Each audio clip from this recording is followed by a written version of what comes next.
Test.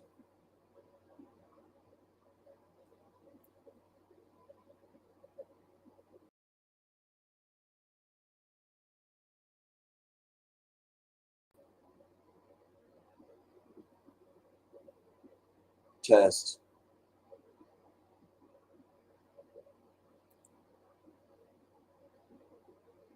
I don't know why you can't see me.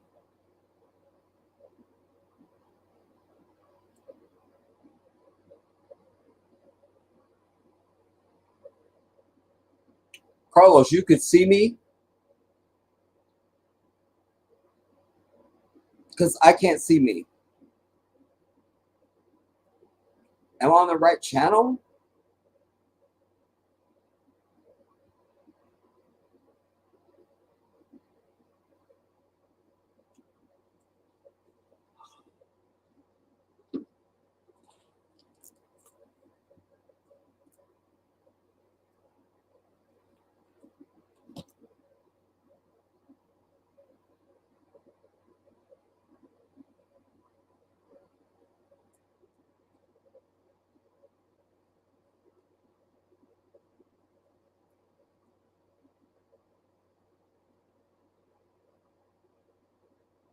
Alhamdulillah. Well, I can't. Um,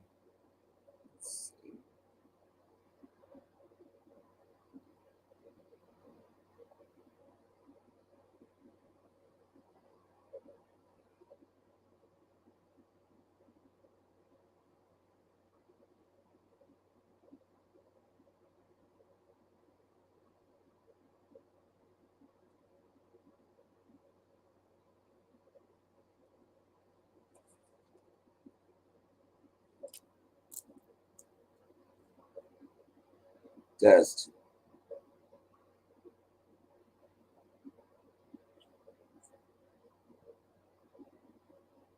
Test. Oh, this is so draining. Once I go through all of that, now I don't feel like it. I want to just lay down now. I don't feel like doing this at all.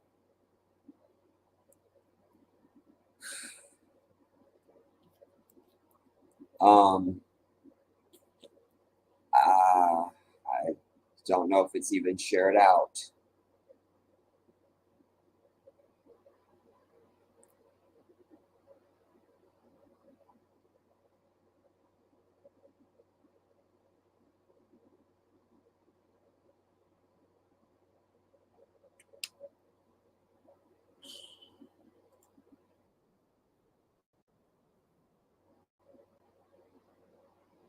Uh,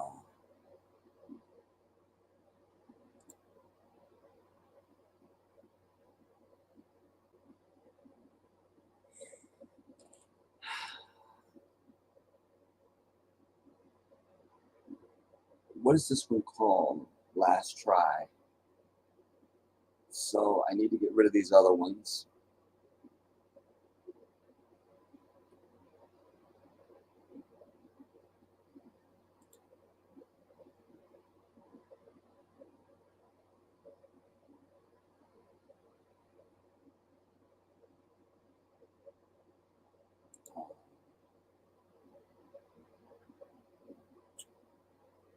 Manage videos.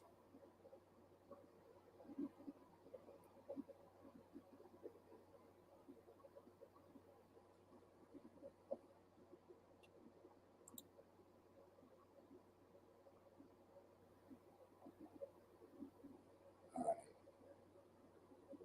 Let me get rid of these other ones. So if people are trying to find me,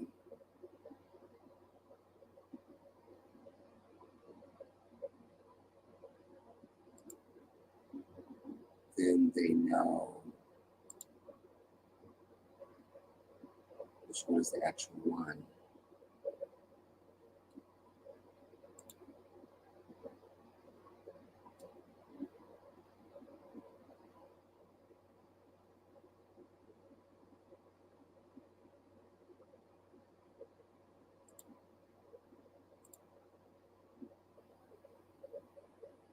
delete.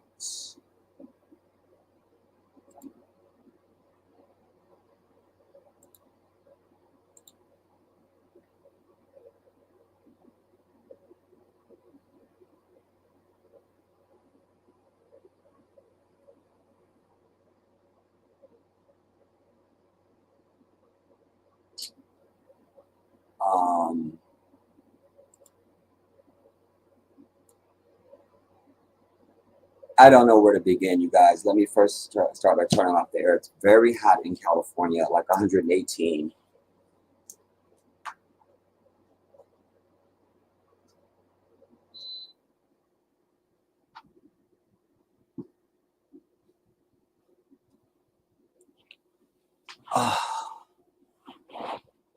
And I just guess I will start by saying,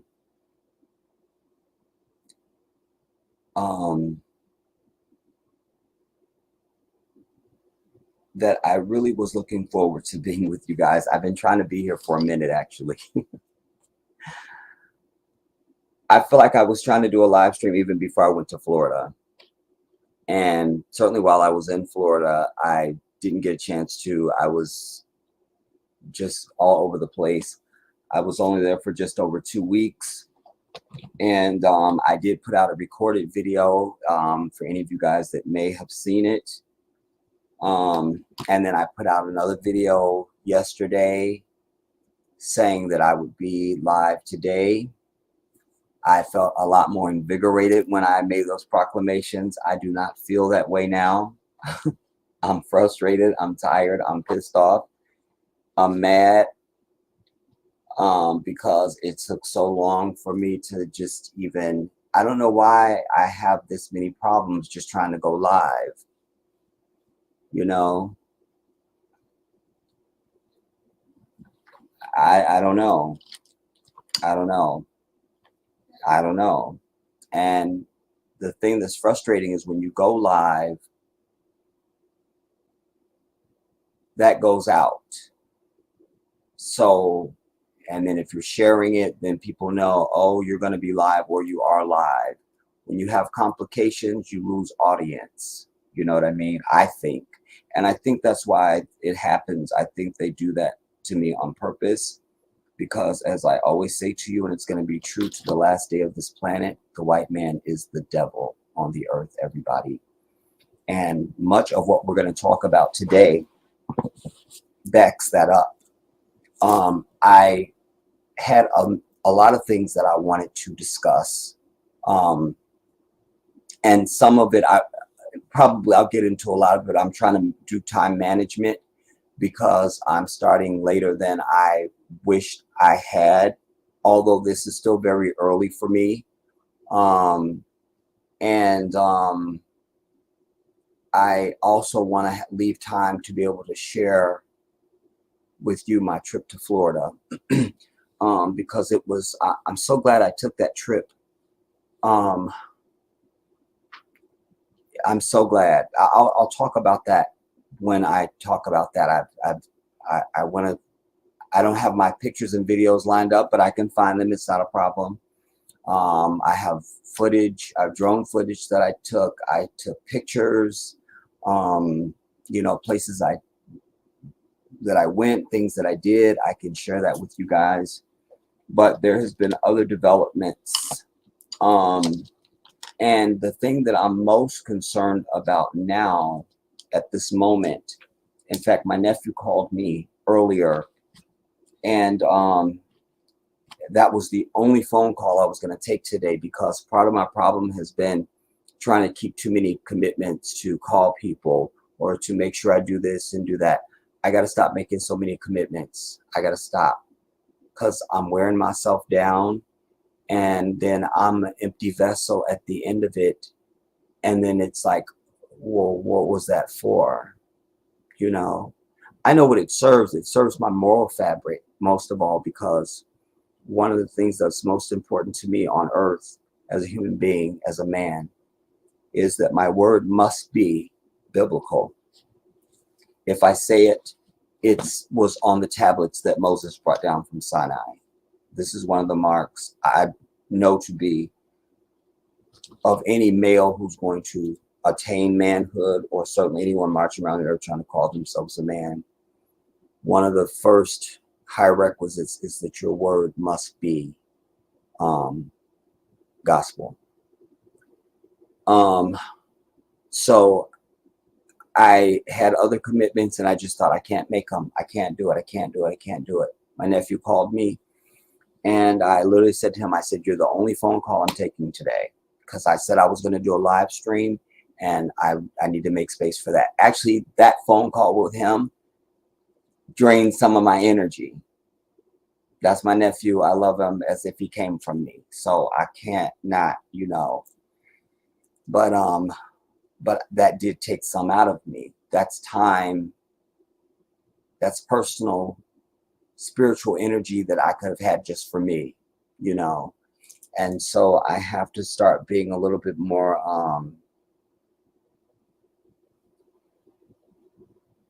discretionary about how I divide up my time. And so often people want you to divide up your time and keep your word, but they never do,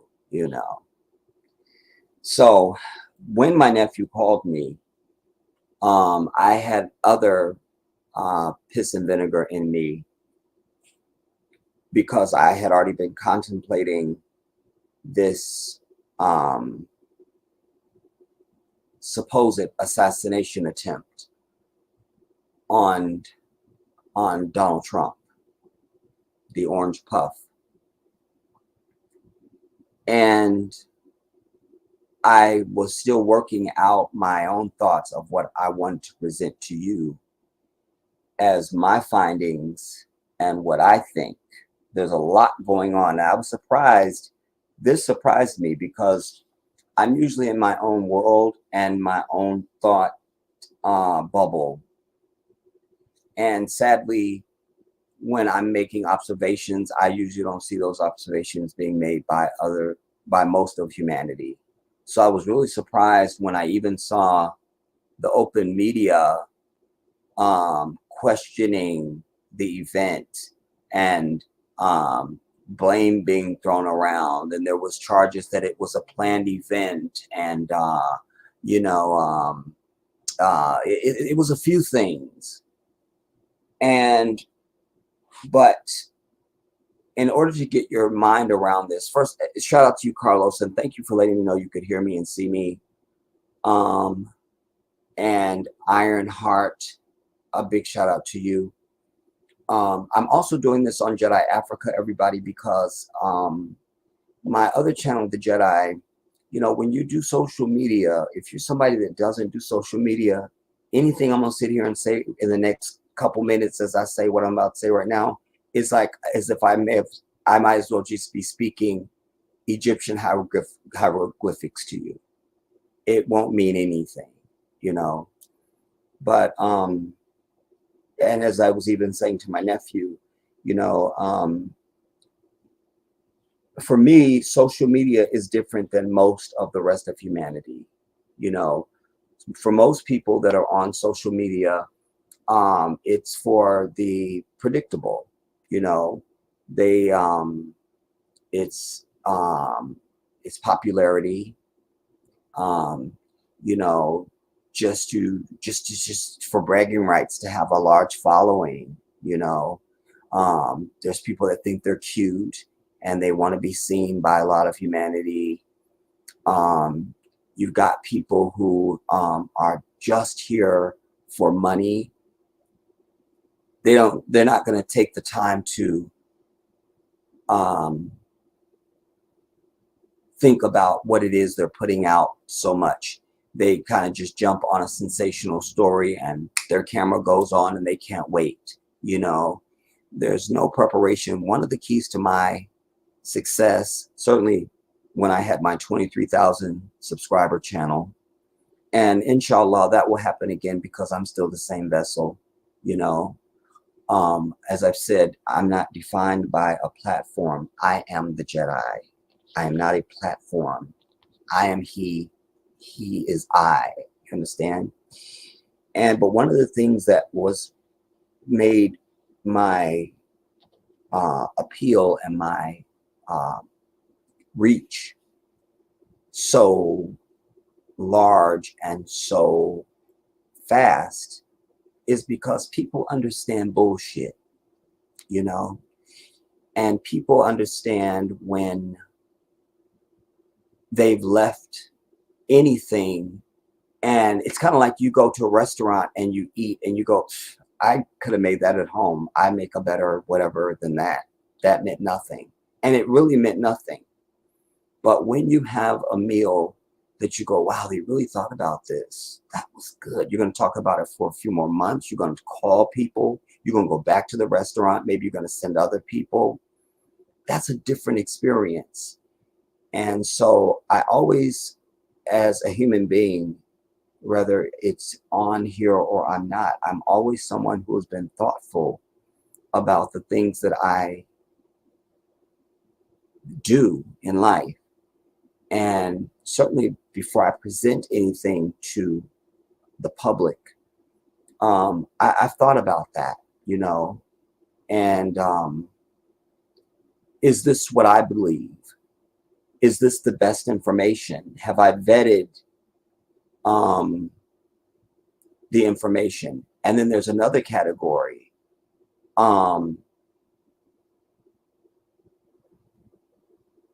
Do I have something to say to this that's not going to be said? Because if I don't have anything that's going to move whatever that is forward, I don't need to speak. That's like 5 people opening up a McDonald's. Like there's already one. We don't need you. We have 4 others. We don't need you, you know. And so I was surprised that the Trump thing was the firestorm that it was, but it made me begin to dig deeper and I had a lot of things I had to watch now, you know, because that becomes homework, you know, when you're going to get your arms around a topic or a subject, you have to you got to read. You got to read, you got to watch videos, you got to watch people you don't even want, they can't even talk, you hate them already, you hate their format, you hate everything about it, you got to watch the news, everything about it, you just hate it. But you got to do it if you're going to understand the story. And I always tell you, one of the ways that you gain knowledge is that you must immerse yourself oftentimes, more often than not, in stuff that you are not interested in. This is how you gain knowledge. I know a lot of things about a lot of stuff that I'm not interested in, but I'm the most interesting guy at any mixer or any party or event that you're going to see me at, because I hold knowledge, because I'm interested, you know. So whereas you will have people that come and they have one thing, or they regurgitating something they just learned, you know, those ones always kill me. You know, or they just don't have any intellectual property, you know, there's no gravitas, there's no thought. They're not even intellectually curious, you know. But I've had an eclectic life and I've been a lot of places and done a lot of things. So you gain. And I'm a good listener. That's, before I say anything else, that is the foundation. You must be a good listener in order to be a good speaker. Why I'm such an effective speaker, a good communicator, is because I'm a good listener. I hear. And I've said to my audience over the years, listen down. When I used to take hours going through articles and videos, just breaking down just the language of that, trying to help you understand how important language is to anything that's being said. These things all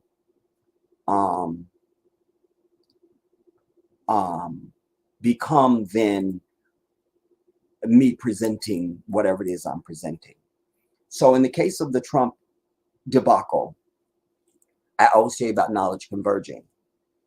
So the first thing I needed to understand was, what do I know about the Secret Service? Well, I know about the Secret Service. Most people don't have just because of the geography or where they live in the country or wherever their life is or whatever, they just never had an experience. Well, I've had several experiences with the Secret Service. My very, very first Secret Service experience was back in the 1990s. We had a huge earthquake here in California, and I was nearly killed. And that's the first time. So it happened on a Sunday into a Monday, because I remember I was pissed because it was going to be, it was either Dr. King's birthday or his holiday. I feel like it was his holiday because his holiday is in January, right? And then his birthday is in, I can't remember now. But anyways, I know it's January. And I was the only Black person that worked at my job, and I was pissed that they scheduled me to work, and I was still working out whether or not I was going to be defiant and not go to work. And so anyways, so this happens, but I mentioned the date, the Sunday into Monday, because then the earthquake happens in the middle of the morning, like, 3, 4 o'clock in the morning. And that's Monday. So probably Tuesday, Wednesday at the latest, suddenly there was this advance team I lived in the San Fernando Valley. They still call it the Northridge quake. It was not the Northridge quake, everybody. It wasn't. They call it that because people know Northridge. Well, I lived in Reseda, and Caltech was reporting that the epicenter of this quake was 2 blocks from my house on a street called Wilbur. Let us be very clear. So I lived in what's known as the San Fernando Valley. This is when I very first time I experienced an advance team of a president, the Secret Service. Like, my friend Kim had just graduated from, had she graduated yet? Anyways, from Northridge University. That's when I had the whole Stephanie Mills thing, whatever, blah, blah, this whole thing. Anyways, I saw with my own eyes this advance team to what it meant for the president, every place that he was going to be speaking in the Valley, what that meant. And so the earthquake happens Monday morning. The advance team is on the ground probably Tuesday afternoon, Wednesday, and he's not coming for probably another several days. Could have been a week. A lot of trauma. I was in a Red Cross shelter. I don't really remember, but I remember this damn advance team. Then the second time, I'm laying foundation now, because in order to speak about how I'm going to speak about this Trump thing, I need to give you this foundation. So that was my first experience, even visually seeing Secret Service, these people known as Secret Service, Then the next time that I had any experience with the Secret Service was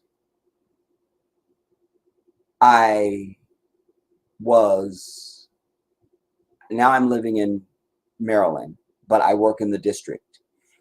I work for a law firm, McDermott, Will and Emery. And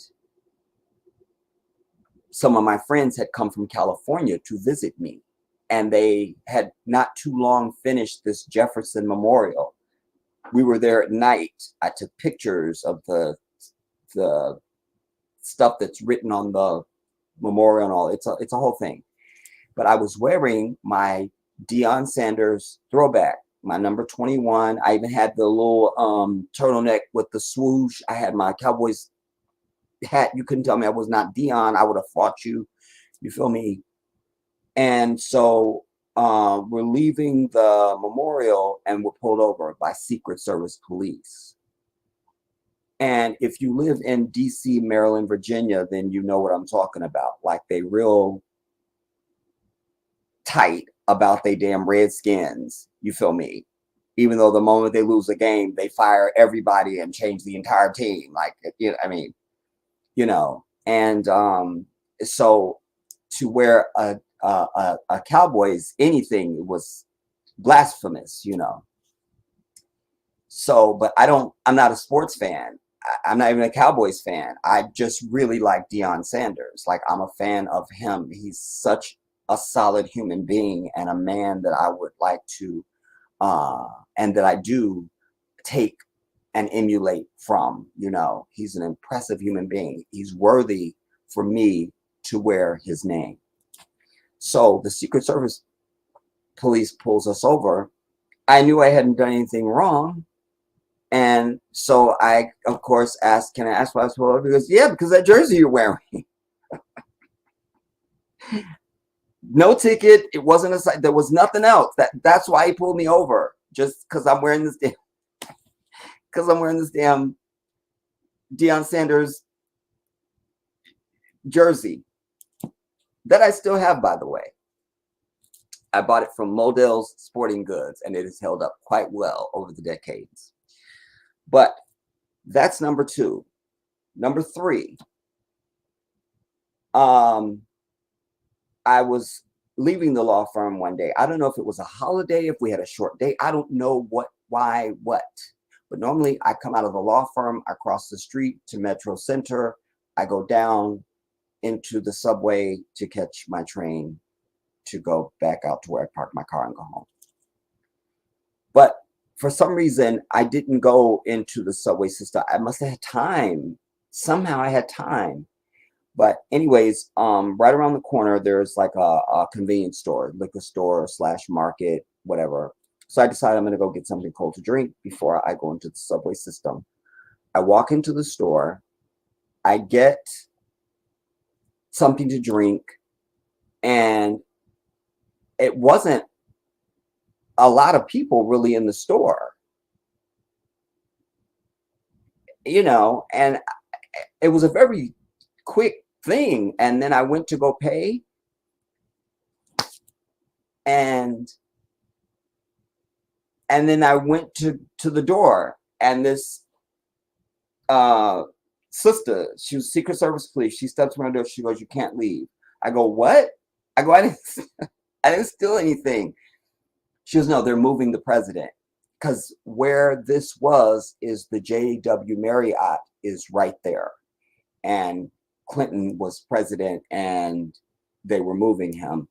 And by the way, that's also where we had our functions. Whenever the firm would have something, it was always at the JW Marriott. So you always felt very she poo poo. So what's that 3 we're at? Number 4. When you live in the district, especially if you work on Capitol Hill, downtown DC, you're near the White House, but the way that the nation's capital is laid out, you don't really know where stuff is. Like, the White House is where everybody can see it, but you can't find it. You literally know it's on 1600 Pennsylvania Avenue. Where is it? It's I'm telling you, it's a Matrix act. It really is. But me and my buddy Rick and my buddy Dennis, we decided one day, well, we want to the White House. You know, just because we realized we've never gone to see the White House, like to look at it and go, that is the White House. And so that was when I saw Secret Service all on the rim of the roof, and they have a guard shack. Then I don't know how it is now, but then you could just walk up to the gate of the White House. And but then there's different class of Secret Service. So you have some that wear the white. They're very crisp. And now the ones that are on the roof, those are snipers, and they don't play around. These ones that interacted with us, because they're going to feel you out a little bit. How's everything going? They're very friendly. They're the nicest people. I'm telling you, they're the nicest people. This is why I never understand why these bullshit ass police always act like their life is in such danger, and ooh, their safety, and do you have anything in your pockets that I should be aware of? Are you carrying any guns or knives? And like, everything's a fucking war to them. And the Secret Service is they assess and move, assess and move, assess and move. They know when shit's a threat. They know when it's not. They good. So now the next Secret Service intervention. I'm at an Obama rally, my very first one that I went to after he announced that he was running. It's here in Los Angeles. I don't know, 18, 20,000 people there we were. And so when he finishes, it's in this park. And so when he finishes, he's coming this way because the press is behind us. We didn't know that at the moment. We're like, is he going over there? Is he going to go down the rope line over there? Is he come over here? We were so stupid. Like, you know, the press is behind you. He's coming your way. Like, just anyway, what I'm trying to get to say is there was Secret Service people standing behind me. I've got pictures on my computer with their little thing. They're in the crowd. But when Obama was coming towards us, the sun is in their face. So I'm in shadow to a Secret Service person. Obama had more death threats on him than all presidents combined, and he was just a candidate. Do you understand? So the level of we can't let even so much as a fingernail on this dude get hurt was known to all of humanity. But I have a picture, and maybe I'll find it while we're talking about this. When he's coming our way now, mind you, Obama's the candidate. But there's hundreds of Secret Service agents there, certainly dozens, because this is Obama. And he's big now. Like, this could be a real thing. He could actually win. Oh, you know. So a lot of threats. And so he's coming down the rope line. He's reaching to people 2 and 3 back to shake hands. He's signing books, hugging babies, all of that. He gets to me. I suddenly turn into like some 16-year-old little teenager screaming, Obama, we love you and we're with you, man. We love us. It was not my finest moment.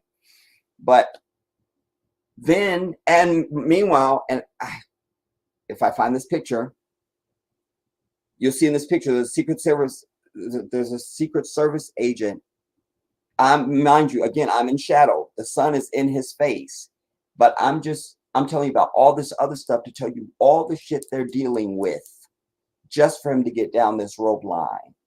And without offending anybody, they are watching for every single, so every time a hand goes up to, oh my God, Obama, and he was hugely popular. So everything that comes up could be a potential weapon. You don't know if somebody's got a gun, a knife, a needle, anything. After I shook his hand and screamed at him like a 16-year-old little girl, then the girl next to me had his book. So he was going to sign her book, and I just thought, I'm never gonna touch him again. So I put my hand on him. And of course, the Secret Service is checking and scanning, but they never said anything, they never did anything, because they're very good at what the fuck they do. Police need to go through that training. Because not only are they very good at what they do, but they're some of the kindest people, male or female. They're very organized people. And when you are the asset of the Secret Service, they're in charge. So they don't like when, a president or even a presidential candidate, there's someplace and you go someplace that's not been, we've not covered that. We didn't talk about that you were going to do this. You want the president to look spontaneous, even going back to 1963, the day that John F. Kennedy was killed. A lot of people don't know, when they got off the plane in Love Field, he wasn't supposed to go to the gate. The Secret Service was not happy about that. But all these people were there at Love Field to meet them. They were beloved. But there had been all this pre-scandal that Dallas hated him, and it was like a Trump thing almost for that era or something. But here all these people were with flowers and they loved Jackie and oh my God, but he went off script, like, don't do that, because their whole thing is to protect you. So if you have a high value target like Obama or a Trump, then that's extra work. You've noticed during the inaugurations where they get out to walk. First, it's already decided where they're going to get out and walk. Because when a Secret Service advances on any area, they take control of everything about that. Everything. You look at Bobby Kennedy, killed in the Ambassador Hotel. He wasn't supposed to go through the damn pantry. That was a last minute thing. You see? Because when the Secret Service has control, they're telling you what you're doing, because they've already decided what's the safest way to get you here, there, wherever you got to go, in and out, and be over it. They're very, very, very, very good at what they do, man. They're very good at what they do. So this is why this concerns me. Because, A, Trump is not really a target at his own rally. This is his disciples. He's their Messiah. You know, it's different than anywhere Obama would speak. He would be a target because he's a black man and he's that impressive, and white people just can't stand that. But Trump is the leader of whiteness. You know, even early on when he first was running, there was like one guy that ran up on the stage for something, and I felt like that was even like a moment it was just a moment. Like, it didn't really, you can go back and look at the footage, like his plane is parked there and the whole thing. And I felt like it wasn't even, it wasn't like this, you know. But you don't expect to be, for him to be a target. That's the first thing that sat with me, is like, how is he a target at his own rally? Because people who don't like Trump don't go to Trump rallies. People who don't support him don't go to his rallies, because the people who go to his rallies are a bunch of yahoos with American flags and a bunch of bullshit that only they fucking have. So that made it concerning for me. How is he being attacked at his own rally? How? That's first. Secondly, any president or dignitary who has a security detail will tell you the first thing they give you to do as the person who's being protected is to drop. Like, you're not supposed to be trying to run. You're not supposed to be trying to fight nobody off. Your whole thing is to drop. That's what we need you to do, is drop. We'll take care of the rest. But you need to drop. And usually when you're dropping, they're already pushing you down. We saw this with Reagan. He was being pushed into the limousine, but the way that the bullet ricocheted, boom, he still got shot. You know, but they were pushing him into that damn limousine, because that's the protocol. Him to start dropping and them to push down. So then I learned that this kid's last name is Crooks.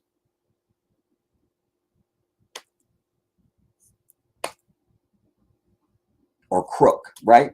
Crook. Is it plural or singular? Shooter who shot Trump.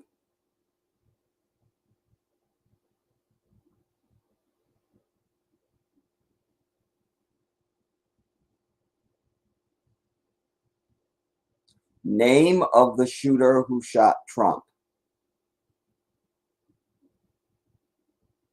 Crooks.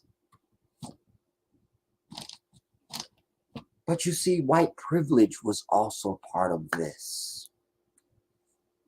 Because he looked like some bullshit. He was never going to get no female. That's first. So, of course he was a loner. But it's always a loner whose parents have an arsenal of fucking weaponry that they sons can get to. We saw it with Dylan Roof. We saw it with the Kyle Rittenhouse. We've seen it now with the Crooks guy. We see on and on. You feel me? So our issue is not gun control. Our issue is white people buying fucking guns and they dumbass fucked up kids getting to the guns and shooting up shit. That's what we're dealing with. Just a little commentary. But so Then you have footage of people actually um, uh, seeing him get up on top of this building, which its proximity, it's a perfect shot. That's going to be one of the first things the Secret Service is going to notice. They're going to secure that. They would have control of that. A million things I could give you. But as I also always tell you, everybody, as I laid out for you in my 9/11 documentary that's on my other channel, the Jedi. It's the best 9/11 documentary done anywhere. It just is, because I take you through that day. I take you through everything. But I give you historical reference. And what I started out with was the Kennedy assassination. And why I did that is because it was important for me to show to my audience that you can be a part of a conspiracy and not know that you're part of a conspiracy. So for now, all the blame, that it was the director of the Secret Service, and it's the local police, it's this person, it's this person. This is all the stench and the footprint of conspiracy. When you have finger pointing, when you have inconsistency, when you have anomaly. I always tell you, you cannot have anomaly. Anomaly is always the stench of the conspiracy. Think of the timing now. Trump just gets shot day before yesterday, whatever the hell it was now. And now Biden wants to get out of the race. Well, we couldn't kill him, so fuck, I can't beat him. Damn it, I guess I'm getting out of the race. That's what it feels like to me. Because then it's back to Lee Harvey Oswald. Let's kill the shooter quickly so that we don't have any information. We never get any information. This was a major event on a former president. This is no different than if Obama had an attempt on his life. He is still a former president. It's a very small fraternity. And these people still have lifetime Secret Service protection. Do you understand? Michelle Obama has to get her own damn security detail. They don't care about the first lady. Nobody cares. Nobody cares. But the president has Secret Service detail for life. So we have to be concerned of how's he being attacked at his own rally by a white kid who they said had donated $25 or something to the RNC. We're not really learning a lot about him. They hosed down the area where he was shot at very quickly. Then there's some other footage. I don't know if I have any of this that is ready to go at this moment. But literally, they have the door, because again, they have doors open on the SUVs. So when they're moving Trump to this SUV, there's another Secret Service guy. He's a sniper. He's in military fatigue. And at one point, he points his rifle at Trump. Why are you doing that? Under what scenario would you need to point your rifle at a former president? By the way, in the United States of America, it's assault. I forget if it's a felony or not to point a gun at anybody and you don't shoot them. Like, that's just the law. So that was very suspicious at the very least. We have to look at the geopolitical spectrum, because I don't know if Trump is an insider or an outsider. He came out with a bunch of bluff and huff, like, yeah, I'm an outsider, I'm a businessman, I've bought Democrats, I've bought Republicans, all true. But you've now been president. So who's he good for? And who's he not good for? Do you understand? Like, it's an easy observation. He's not good for Democrats. because they gave us Trump. Don't let anybody tell you anything differently. Sadly, my old channel doesn't exist anymore, but I did my video. I remember that video because you can see it go from day to night to day again. I laid out before Trump ever won. I said, here's why Trump is going to win. And I laid out my entire case. I said, I'll come back and do my I told you so video. And the Democrats gave us Trump because they were so busy trying to force this sniper fire bitch down our throats that no one was interested in, except for some white bitches who wanted, because white people always want to, it's always us and them. So we got a black man to be president to the highest office in the land. So a lot of them were just with Hillary just so they could have a white woman finally. No other motivation. How many forums did I see where I had to watch these fat, undecided bitches sitting up on scene? I'm undecided. Undecided about what, fat bitch? You're not undecided. You're not undecided. You're not. You feel me? But there they were. And so,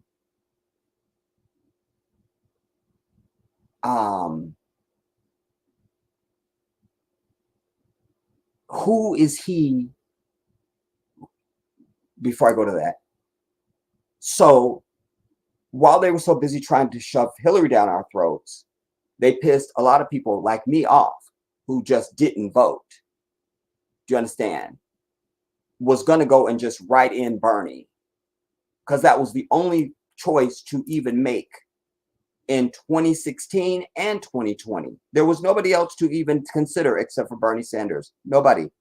Don't give me shit else. If you don't know that, it's because you don't have you're an idiot, and you don't have political savvy. You're not paying attention. You're listening to sound bites. You're not an independent thinker. If you're someone, if you live in this country, you should know something about its politics. You don't got to be a laureate on, political, science and shit, but you should know something about, you should be able to have a discussion about American politics and how it works. And so there was no other choice to make for the citizenry who understood other than Bernie Sanders. So even when he would win yet another caucus, yet another primary, they would just show an empty podium in case Trump might want to speak. But don't show Bernie at all costs. Don't acknowledge he won yet another one over sniper fire. And then all of their so-called debates, he would go first so she could have the last word. So it wasn't a debate. It was like, you come out and talk, and then this bitch come out and talk. So she can hear all the shit you gonna say. I mean, it was so rigged. Like, I pray that, this is my actual prayer, that corporate Democrats drown in their own vomit in the middle of the night in their sleep. That's what they deserve. Because that's who's giving you Trump. And while there's even all this ire about, ooh, Trump this, it could be, we don't know, ooh, because of them trying to give you a corporate candidate. They claim they love Israel so much. Well, Israel is committing the biggest genocide known to all of humanity. Here you have an Orthodox Jew that you claim you love the Jews so fucking much.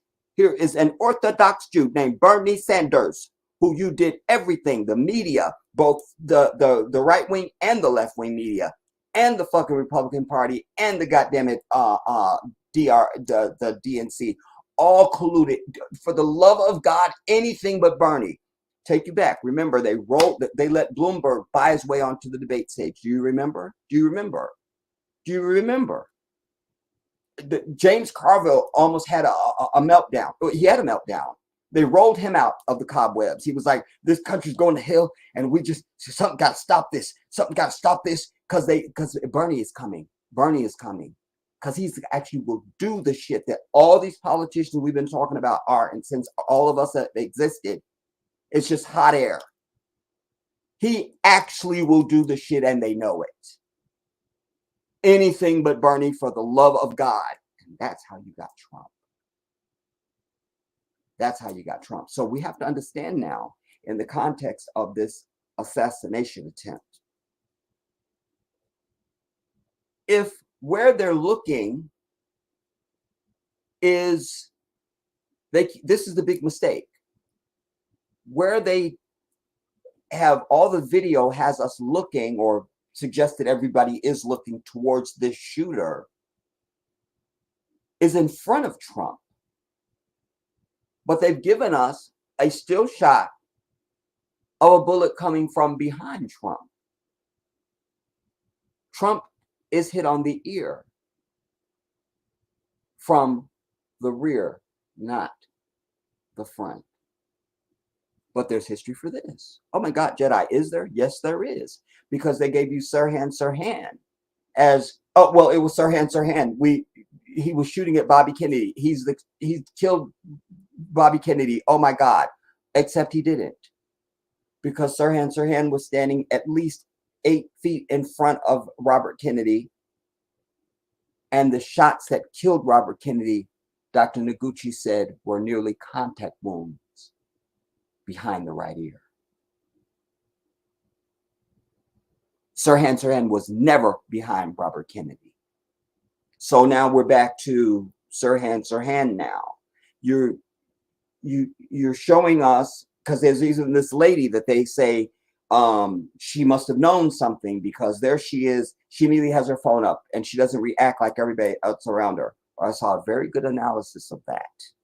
First of all, she wasn't holding the sign.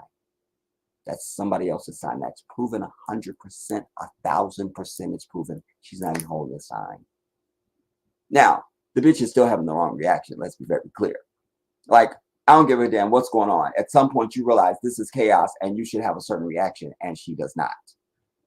That's something else. But I mention her because she is another one of these people they give us as looking towards where the shots are supposed to be coming from.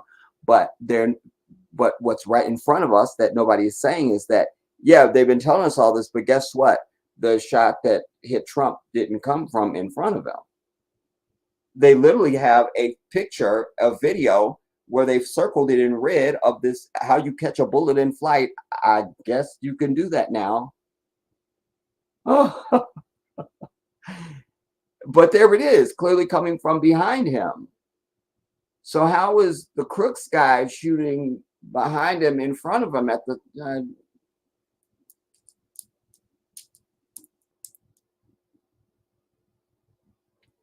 America is going to hell, everybody, because the white man is the devil. That's 100% true. Why Biden has gotten this far is because he's a white man. No black man would have been allowed to blunder his way through a presidency like this. No way it would have happened. No way. And before I move to him, I want to say, I have a few more things I want to say about this whole Trump thing. Because now you always have to have a fall person now. So I literally think that this chick, she got some dumb name that nobody cares about. But anyways, she's the director of the Secret Service. She's the one they're calling for a hit on a lance. Again, you can be part of a conspiracy and not know it. So yes, there could have been actual, because there was a guy that was killed there.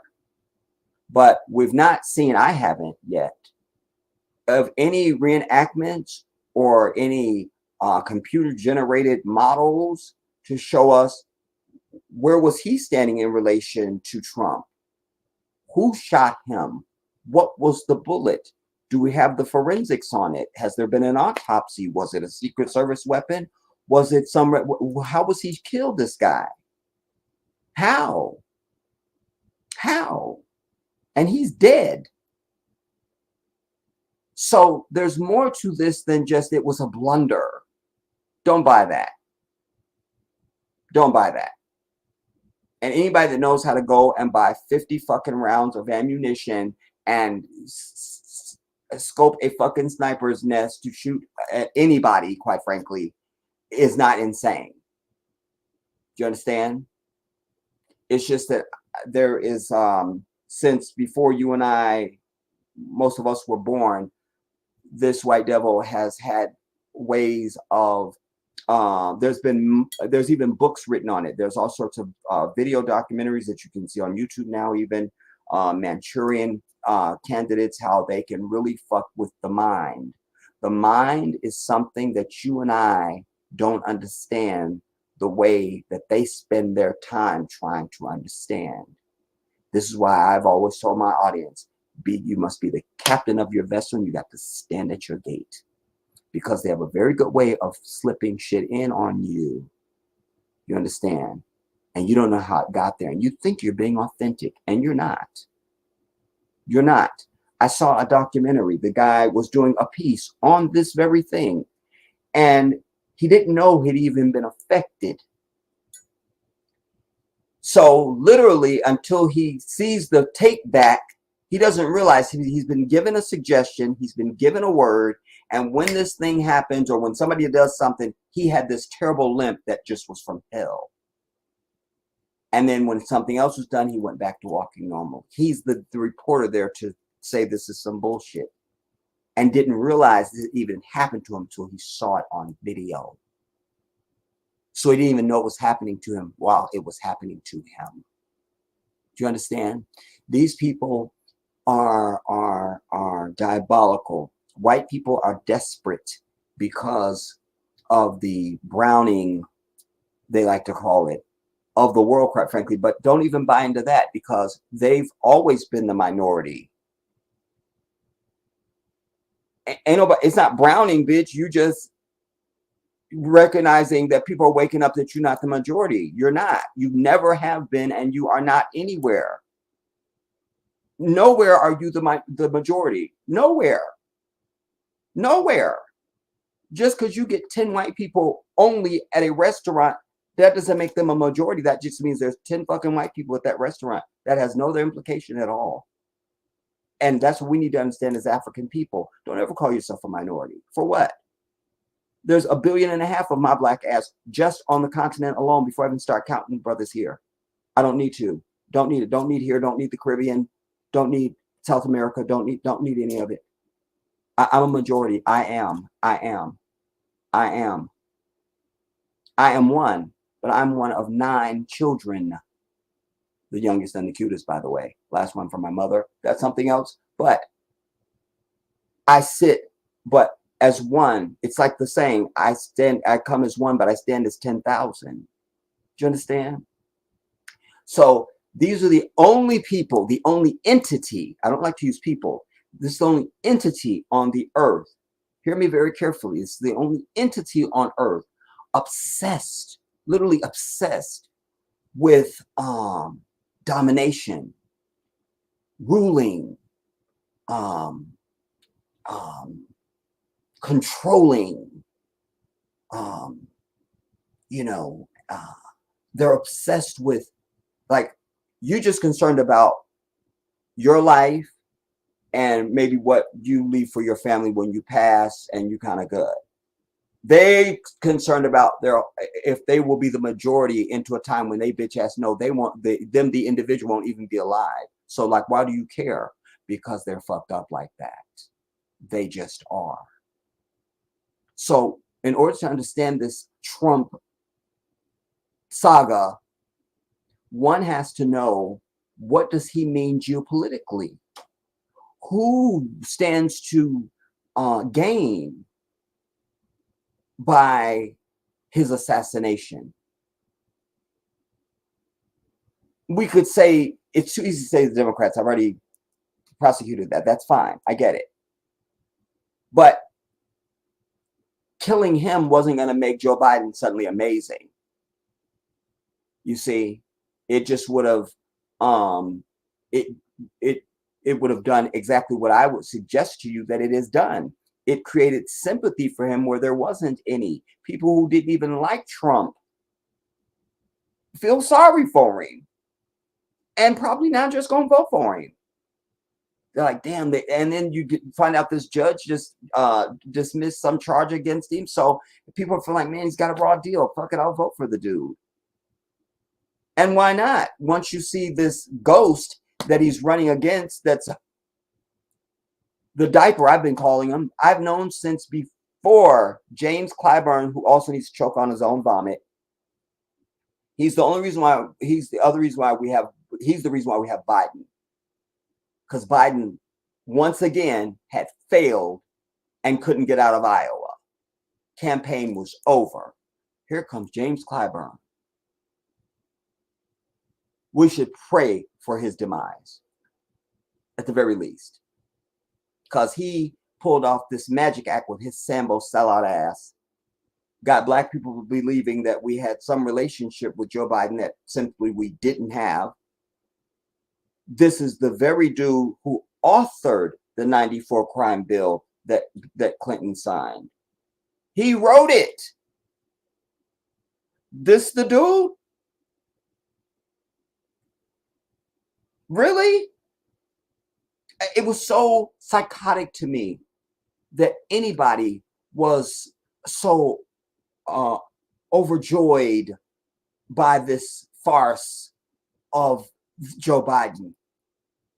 Don't give me he stutters. I know people that stutter. In fact, my ex-stepmother, what do you call her?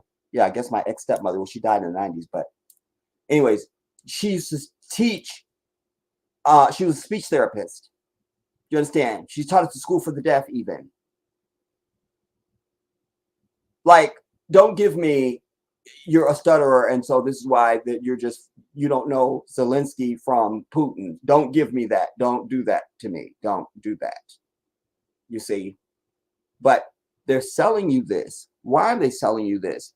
Because now you have Gerald Ford, who said back in 1989, when asked by a little girl at the White House, do you think there'll ever be a woman president? And he spoke it as if it was gospel. Let me see if I can find it.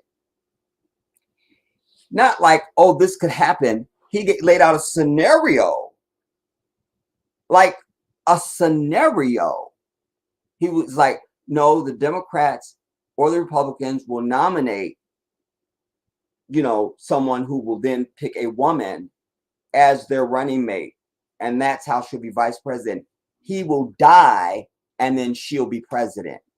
Not like, after he finishes his term, she could run. No. It was very specific. Got to find that.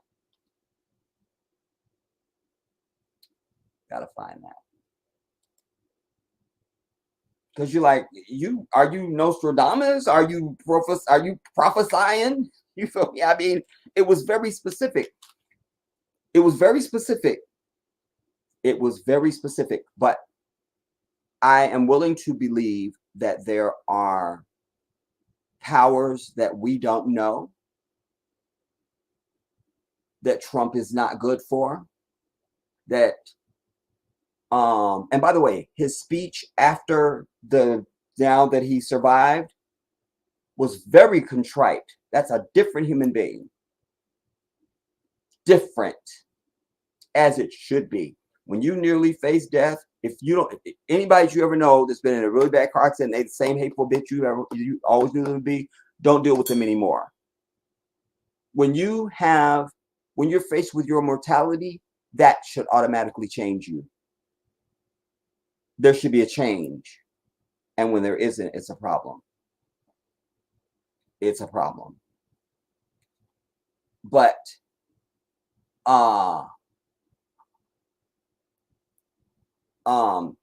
so there's some forces who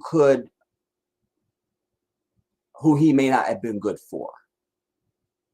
And then also the Democrats would like to get him out of the way, because there's no way in hell Biden was ever going to beat him, especially after we saw the debate, which also made me sick because I didn't need the debate.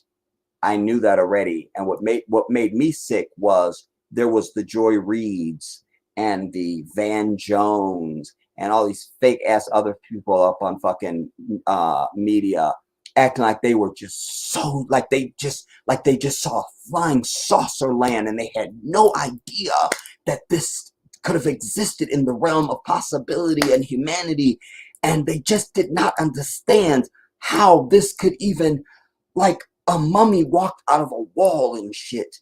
It was like that. No, all y'all knew he was not worth a fuck when you was pushing him over on us in 2016 and 2020. You knew it. You knew it. So it's not over. Who wants Trump out of the way? Because if it's not just the Democrats, and I suggest you it's not, because I think I've proven that we've got at least 2 bullets flying in different directions. And another one because of the gentleman that was killed. And we'd like to know what was the forensics on that and what direction and what was his proximity to Trump and all of this. But then that would mean that there's going to be another attempt. Are they getting a cover story ready to say, well, this guy was just a precursor? No, because you still haven't given us the forensics from what happened in Pennsylvania, bitch. We don't know how bullets coming from front are being pictured from behind, or whatever I said before that I can't remember now. You understand? So we're going to find out if in fact it's another power that could be collusive with the Democrats. Like I'm talking about corporate, like the Debbie Wasserman Schultz, these Zionist fucking people. Remember, be very clear about these Zionist fucked up ass people, everybody. I gave you homework a long time ago to go and watch the attack on the USS Liberty. Flew one of the largest American flags ever stitched. And for several hours, the Israeli military attacked it and was trying to kill everybody on board of it. And the American government covered it up. Even took the ship to a different dry dock in a different country and did work on it so it wouldn't look as bad when it got here. Fuck these people. They are the devil. Do you understand what I'm telling you?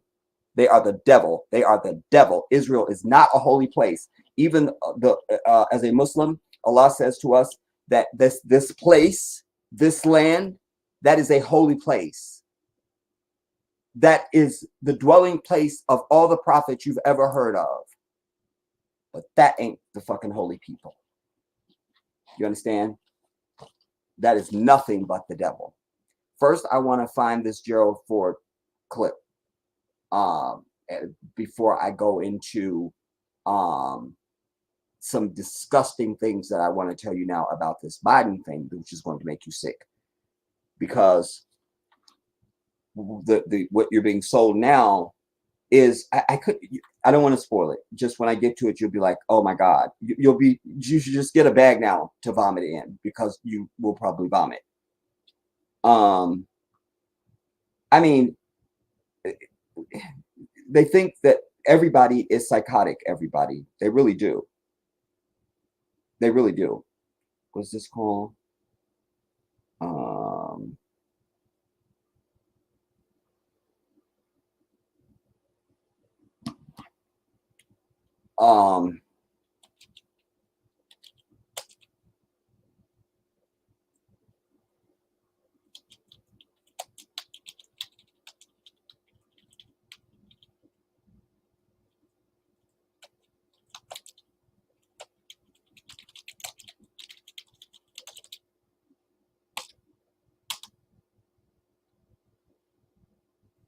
He spoke this like it was from a script. Wait now. This little girl just asked very innocently.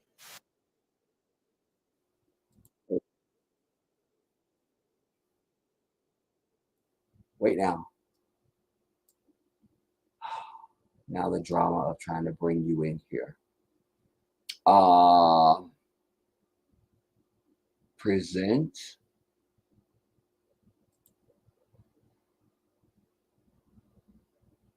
Share screen.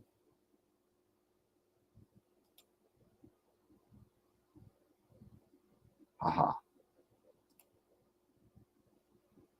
Share.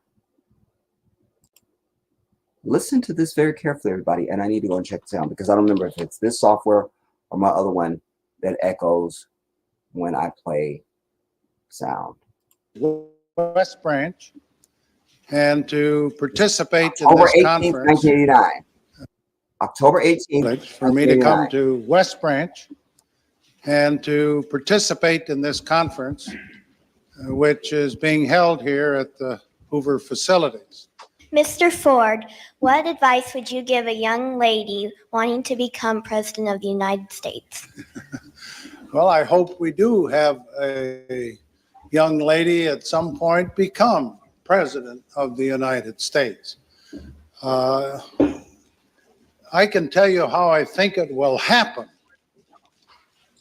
because it won't happen in the normal course of events. Either the Republican or I can tell you I think it will happen because it won't happen in the normal course of events. So are you speculating or you know something? You seem to be on both sides of the lane, just not understanding. But let's go on. Of events. Either the Republican or Democrat political party will nominate a man for president and a woman for vice president. And the woman and man will win. And the woman and man will win. Does it sound like he's guessing or like he's reading from a playbook? Which one? Go on. End up with a president, a male, and a vice president, a female. And in that term of office of the president, that term, meaning one. And in that term, go back for context, go on. And will win. So you'll end up with a president, a male, and a vice president, a female. And in that term of office of the president will die. And the woman will become president under the law or constitution. And once that barrier is broken, from then on, men better be careful, because they'll have a hard time ever even getting a nomination in the future. But that's the way it's going to happen. And but that's the way it's going to happen. Think it'll probably come sometime in the next 4 or 8 years. He said that like as if, I mean, it's just too specific. That's too specific for me. That's just too specific for me. It just goddamn it is. But notice that he also said that if that happens, it'll, like he's suggesting that men won't, it'll be so difficult for a man to ever be able to become president again after that. I also wanted to play that because that leads us into, I guess I can just do it backwards, because listen, Kamala is not going to be president, everybody. Fuck her and the bitch that gave birth to her. It's not going to be Kamala. She's not professional. She's not presidential. She's not believable. I would expect more from her. She's not even serious. I've worked for a lot of attorneys, very high-powered attorneys. This is someone who was Attorney General of the state of California. That should be a serious chick. You can have humor here and there, but very serious. And she always looks like she just put the blunt down. They went, Kamala, quick, you're on. She went. I mean, she gives me that. She's blundering. She makes no sense. She's dizzy. Then we'd have to deal with this Doug person. The optics are all wrong. There's nothing there, everybody. But I want to juxtapose that while I'm talking about that to what Gerald Ford just said, because what he's essentially saying is once the American people get a taste of a woman leading, they'd be like, fuck that man shit again. No, we want female presidents. We good. We good. because there's a whole lot of countries across the earth, many of them in Africa, that have female presidents. It's this bitch. Hold up, y'all.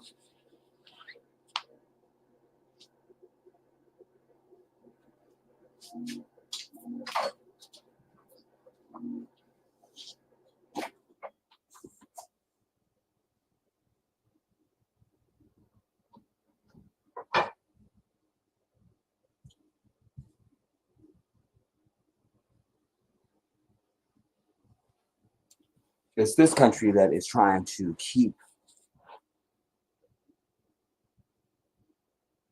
so desperately keep a woman away from it, you know, because again, white men are more threatened by women than other cultures, certainly black folks. It is our natural way that we respect our women. That's our natural way. I don't want to get into the bullshit that we hear about. I'm talking about our natural fitra. You understand what I'm telling you as a people? That we're used to seeing our women leading and making decisions and running things, from your grandmama to your great grandmama. It don't matter. They are the ones who have the issue with women. It's why there's even such thing as Roe v. Wade and all this. This is from white fucking people, because white men want to control shit. Do you understand? Control the bodies of white women and everybody else, quite frankly. This is a white thing, everybody. It's not from anybody else on the earth. You need to be very clear. That's why I always try to make the distinction for my audience. It's important for you not to think of yourself as that you're like white people, or that you're like any other people that are on the earth at all. Did I just cut my foot?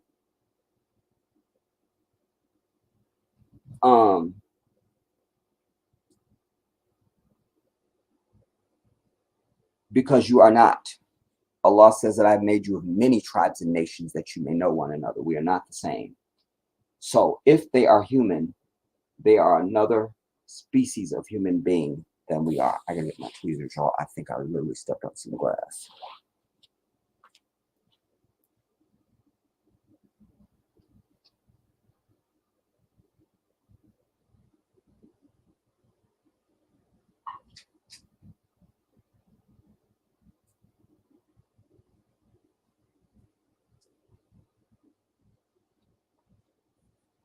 So it's two things he was saying there. You know, yeah, blood. So not only was he saying it with certainty, like, yeah, she ain't gonna just get elected on her own. She gonna come in with somebody else. He's gonna die, and blah blah blah. Now they're already giving us that Biden is suffering from COVID. I thought we were over COVID. I'm not understanding, but apparently, and that's probably more lies. You know, that he's getting over COVID. He's just old, dude. And let us also understand the language on this too, everybody. Biden is not too old. He's just fucked up. You understand? Because for all we want to say about Donald Trump is very sharp and quick on his feet and all of that. Like, he's might be old, but damn it, there's something to be said for old. Just because you're old, what does that really mean? It's what shape are you in? I drive a 97 Honda Civic EX, bitch. It still runs. People say, oh, well, your car's old. What? But it runs. So it runs. Bernie Sanders, do you understand, was a cross-country runner, very athletic, all of that. It still serves him to this day. Bernie is old, but damn it, Bernie ain't old. You understand? Bernie could still get the job done. But we have to take now what we just heard Ford say and marry that to now Kamala. Because what they're selling you now, everybody, because the only answer still right now would be Bernie Sanders.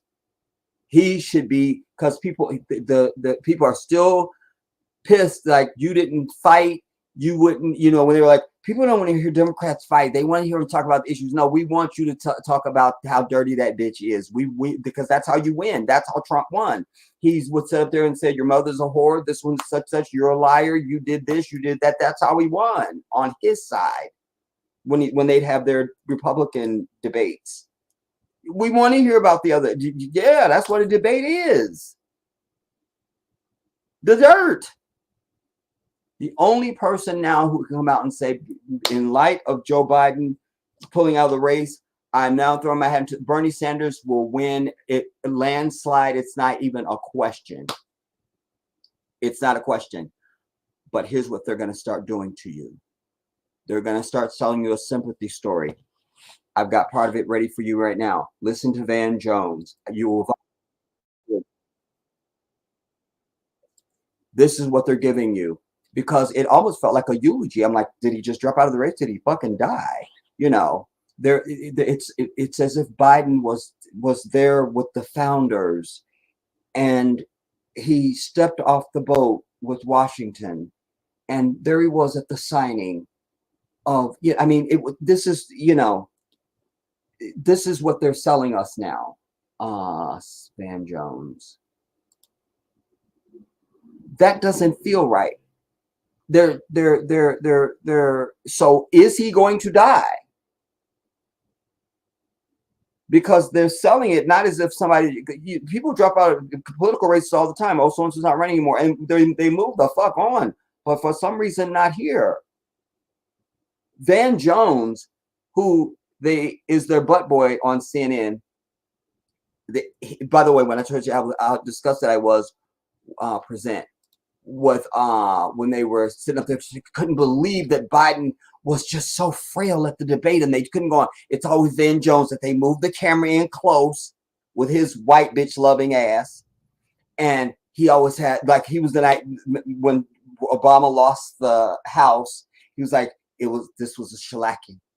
This was white backlash. He's like suddenly he's the professorial guy that everybody goes to suddenly, and you stole a black man in America? Don't sell me that shit. Don't do it. But here he was, and they rolled him out for that, for the whole, we can't believe this is Biden. Just couldn't believe what we saw in the debate. And here they rolled him out again today. This will make you vomit, potentially. So you may want to drink something. Did I share it? Go. I want to go back to CNN's Priscilla Alvarez, who is covering all of this from Rehoboth Beach, Delaware. Priscilla, what are you learning? Caitlin, I'm told by a source that President Biden and Vice President... all of the stations have a main anchor person. They're talking to a bunch of people in the field. So, and we just ask you just stay with us as we go through this, as if I was like, did he die or did he just drop out the fuck? I'm telling you, it was literally, I got some other stuff I'm going to show you. You're like, is this a eulogy or did he just drop the fuck out? Like, we don't really care. But this Van Jones thing is important to start with, because this really illuminates my claim that I'm making of this sap sympathy they're trying to sell you now, that this man that suddenly now, not that he's a failure, who only rode to the presidency on the back of a black man as he became vice president, and rode to the presidency on a black man, James Clyburn's bitch ass, and owes black people his entire ass. But no mention of that. Let's just talk about, he did this selfless act of dropping out. It was about the country and not about him. Really? Because if it was about the country, he would have never ran ever in his life. Oh my God. Hear this. And Vice President Harris. I want to go back to CNN's Priscilla Alvarez, who is covering all of this from Rehoboth Beach, Delaware. Priscilla, what are you learning? Caitlin, I'm told by a source that President Biden and Vice President Kamala Harris spoke today. It's unclear exactly at what time they spoke. Remember, the president put out his letter publicly that he would not seek re-election earlier this afternoon. But the president made clear after that letter that he was putting all of his support behind Vice President Kamala Harris to be the Democratic nominee, and also calling on the party to come together. Now, the vice president was on the trail yesterday. She was at a fundraiser in Massachusetts, where, again, she was defending the administration's record and also trying to underscore the stakes of the election. It was a fundraiser that brought in more than $2 million. Today, however, she was back in Washington, D.C. at her residence and with her staff. So this latest reporting is that the president and the vice president have spoken. That, according to a source who I spoke with, we're still trying to get more information as to what that conversation looked like and when exactly it happened, but significant all the same. Yeah, of course, and also fascinating to learn about these conversations that he was having. Obviously, you expect him to speak with the vice president about this. Priscilla, keep us updated on what you're learning about this. We also have Van Jones joining us. He is CNN's senior political commentator and a former Obama administration official. And Van, obviously, you and I were talking a lot about this dynamic and how this was ultimately going to play out when we were covering the Republican convention in Milwaukee last week. And with this news, this entire campaign has just upended itself. Yeah, there's a lot of political stuff. The Democratic Party is a family. At the end of the day, this is a family matter. You know, Joe Biden's body may not be as strong as it used to be. His language skills may not be as sharp as they used to be. His heart is as big as ever. His heart is as big and as true and as strong. And this is the difference between when did we start feeling this way about Joe Biden, who wrote the 94 crime bill, who has many of our people locked up to this day in this bitch? But the Democratic Party is a family. Let Van Jones tell it to us, everybody. Let's just go on and hear the rest of this vomit. And by the way, there's Jamal Simmons. He came on my radar in 2008 along with Michelle Bernard, and I had never seen these two black people before, and I'm like, I hope we can see more of them, especially Michelle Bernard. But they bring you in psycho, you feel me, when they need a black but Van Jones is the moment. I'll make my case about the other thing in a moment.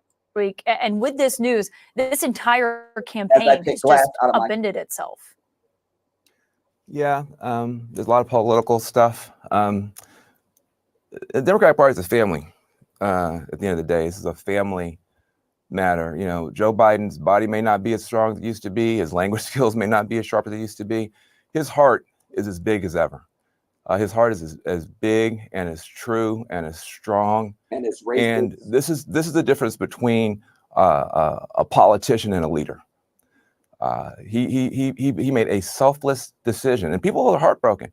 Even people who are pushing for this to happen. It's kind of like when your grandpa, you got to take the keys, and everybody, you got to take his keys. You got to take his keys. You got to, and he made a selfless decision. Everybody, Joe Biden.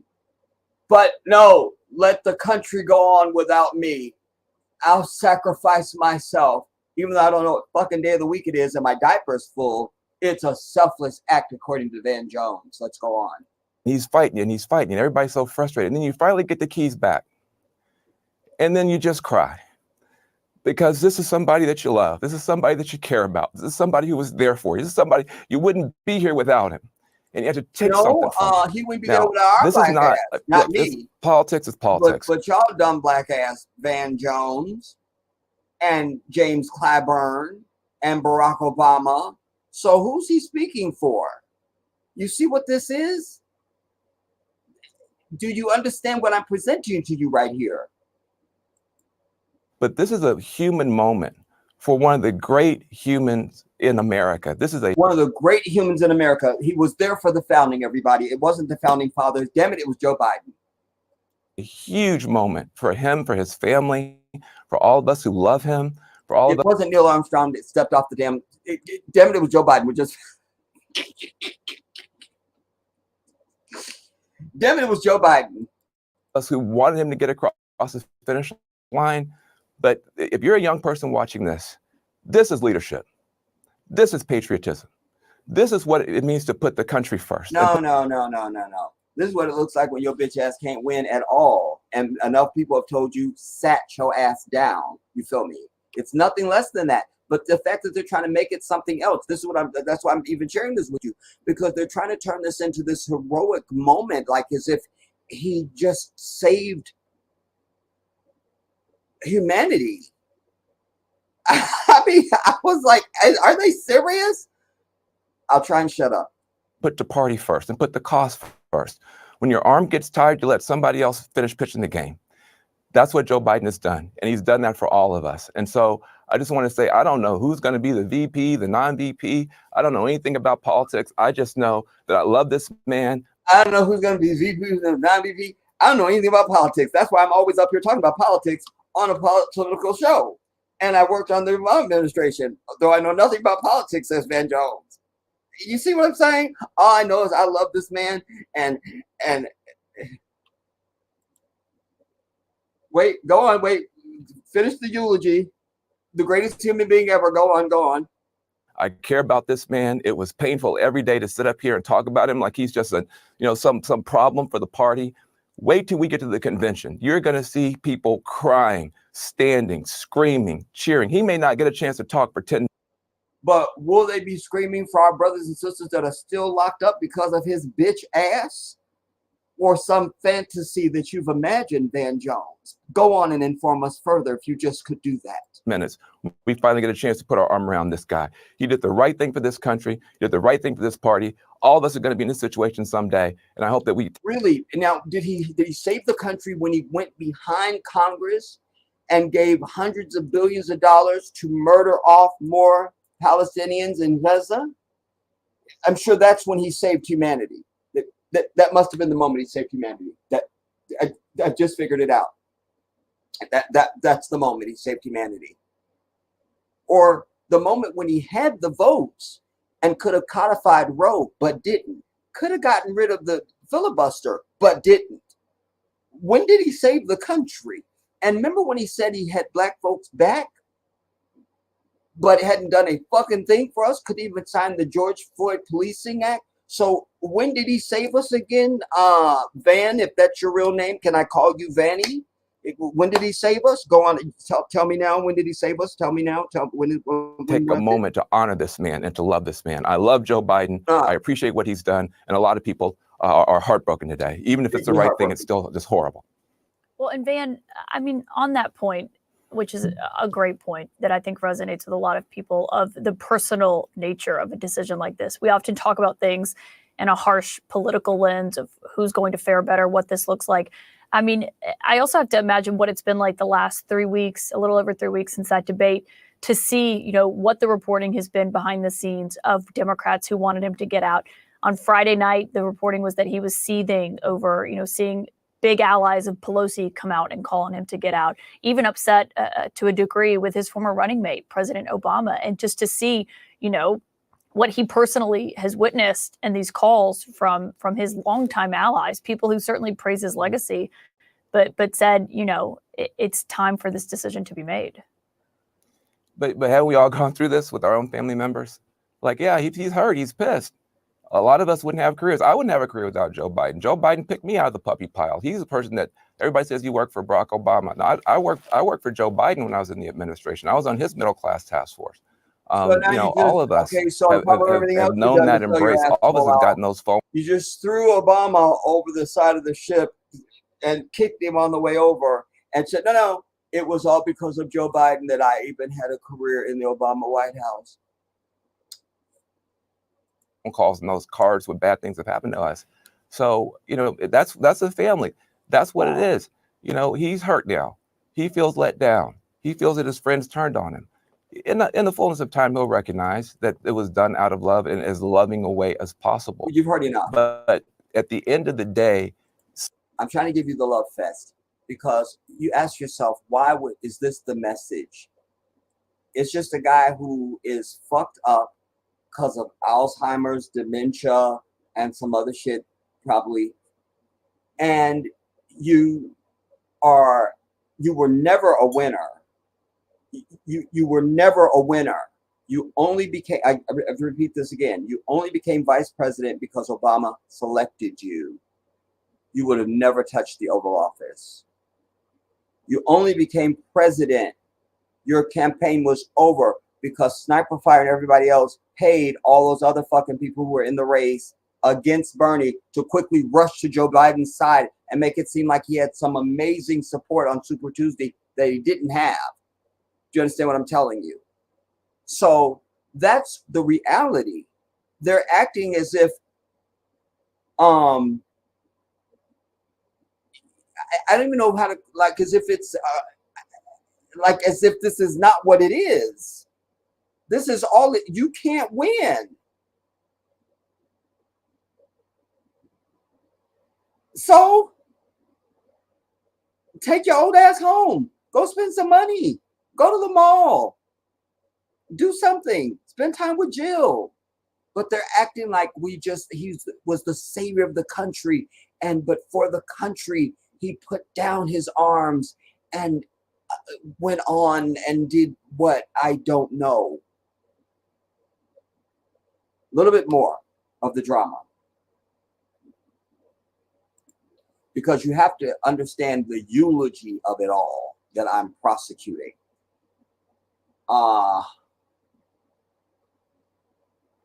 You don't need much of this.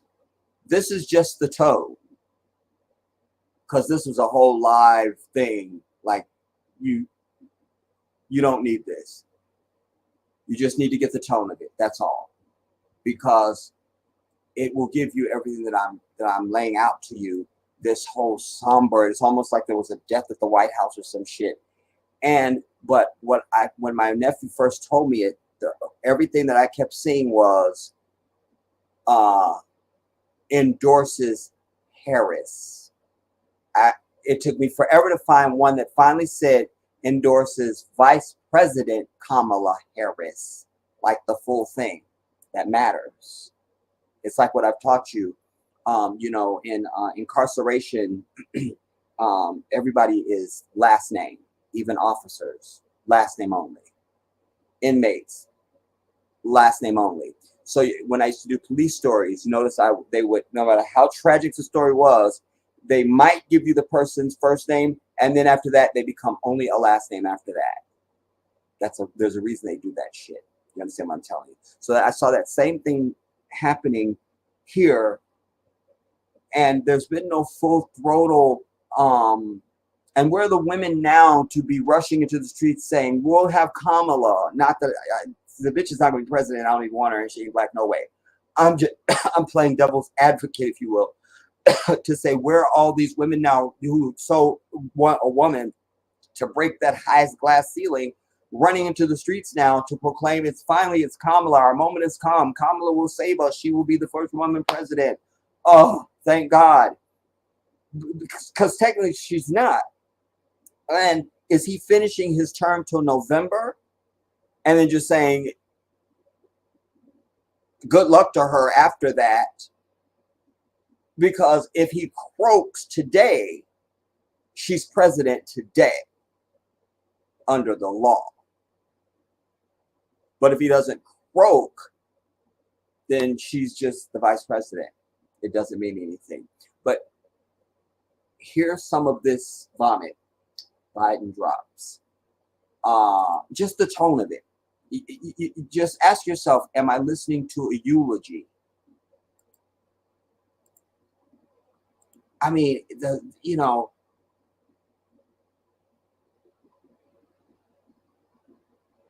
and these reporters, they give them cues, and these the producers, the showrunners, and even in the teleprompters, what tone to strike, so everybody gets that same, doesn't matter what station you watch. And it's so pathetic, man. America is the saddest fucking place you could live, dude. It's the worst fucking place on earth. Here's some of this vomit. With the nation later this week. And his announcement comes as more lawmakers are joining the widening group of Democrats calling for him to step aside. Right now, the list is at 38 congressional Democrats. That includes, though, Senator Joe Manchin, who caucuses with the Democrats, but has changed his party affiliation to independent. He made that announcement today, and he also was on Face the Nation with Margaret Brennan. And, Air Force One has those stairs that you can be all the way up at the top of the bulkhead and come down. Now, forever, he has to go through the cargo thingy the lower steps because he can't make it up the stairs. And we've seen, even when he first became president, him literally tripping up the stairs. I never saw anybody trip upstairs, falling up the stairs. There he was. But see some of this vomit.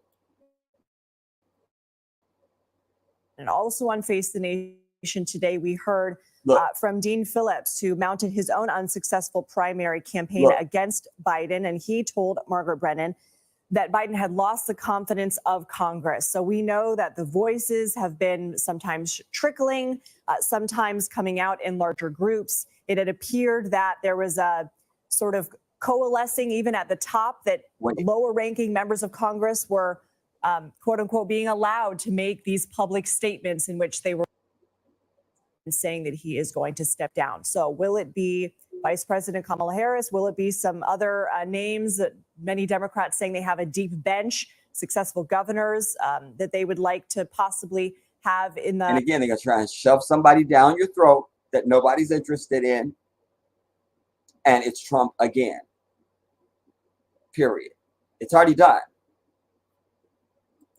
In the running as well, Senators Casey, Whitmer, Kelly, those have been some names. And we are now going to go to a CBS News special report on this news that President Biden is stepping down. Let's go ahead and wait for that special report. Democratic colleague about how so many House Democrats are worried about Biden's ability to win, worried about their own political future. And President Biden is watched as some of his closest allies in the Senate, like Senator Sherrod Brown of Ohio. Biden's views, appeals to voters and union members, they've started to break with Biden publicly, put aside any kind of private whisper. And so this has been a tortured decision, I'm told, for President Biden, something he arrived at after a long and winding series of conversations where until the very end, the 11th hour here, he was insisting to many in his family and his inner circle that he wanted to stay in. He firmly believes even now that former President Trump is a threat to American democracy. Think about why Biden decided to run for career. He has always cited Charlottesville and the white supremacy. What we need. He goes on to say, while it has been my intention to seek re-election, I believe it is in the best interest of my party and the country for me to step down, stand down, that is, and to focus solely on fulfilling my duties as president for the remainder of my term. Willie James Inman is traveling with the president. He is in Rehoboth with the president now, and he joins us now live with an update. Willie, what are people there saying on this historic day? The glasses. Hey there, Christine. It's good to be with you. Well, this is just sending political shockwaves across. Look, you see how he looked around? This is just sending political shockwaves. It's not sending any shockwaves. This is for the elite, for people who don't listen to the people. It's a very simple proposition for most people. You understand? You should have just gave us Bernie Sanders in 2016. That's the end of it. Like, we'll need nothing else. Nothing else. But because they're so self-absorbed, and because Hillary was even paying, like, was funding the DNC, and like, I'm not going to, because the bitch has all the money from all the people she's killed. And we're not even getting to Whitewater and everything else that she's been accused of, but she was funding the DNC. So she had total control over everything. And they did Bernie wrong, man. They did him wrong. They did him wrong. They did him wrong. They did him wrong. And they were just determined that no matter what, we're going to have a corporate Democrat. Don't be surprised they start trying to push this little fairy ass Buddha judge, racist fuck down your throat and make you imagine you have some relationship with him that we've never had. And we're supposed to forget all the black people who came out and talked shit about how he covered up shit in where he's from, in wherever the hell he's from, when he was running, when he was trying to become president. They're going to try and shove him down your throat. It's going to be everything but Kamala. And now they're going to try and make this a black woman thing. When Kamala is not a black woman, she instantly became five bitches when first she's just Kamala Harris, a black woman. But the moment she's vice president, she was an Asian, a fucking Southeast Asian. She was, she became like five people at like in an instant. She's not black, and you can't be black if you don't have a black attachment. The dude she's with is some dumbass looking white dude named Doug. That is not a sister on any day of the week. I don't care when you're going to bring it up. It's just not. And as I said, she doesn't even have the pedigree to even fight for herself. She hasn't given any track record that would make her even a sympathetic figure. Like, you know, man, they should at least give it to Kamala because she did such and such and such. She's a blundering bitch. She laughs at stuff that's not funny. I've never seen her. She's exhausting for me to watch. Exhausting. I'll just Google Kamala Harris word salad. This is what she's famous for. And we should very quickly be able to find something that demonstrates the why she is a total and complete disaster. She doesn't have it. She does not have it. She does not have it. Delete.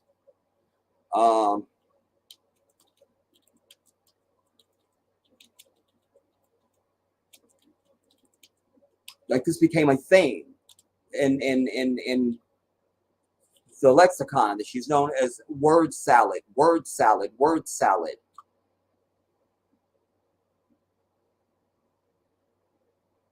She's just a dumb bitch, y'all. She just is. Now we just have to call it as we know it. Let's see. Let's pull her up.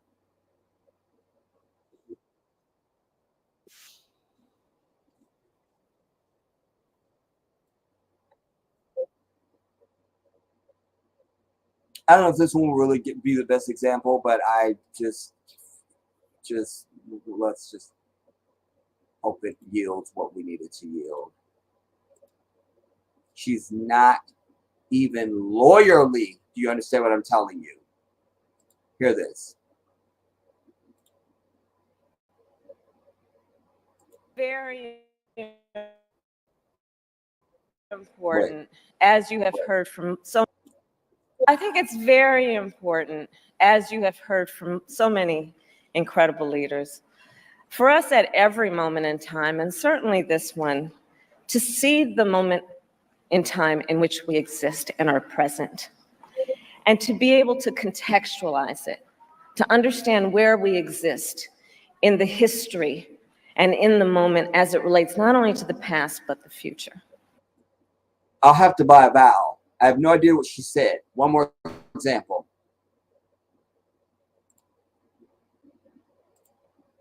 She's a complete catastrophe, everybody. I'm telling you. She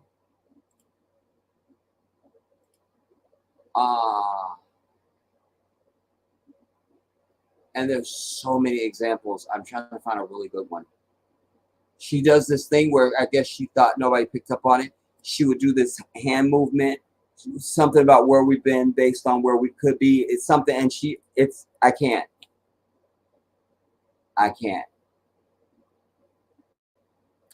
She is a movie. Okay, maybe this one will do it.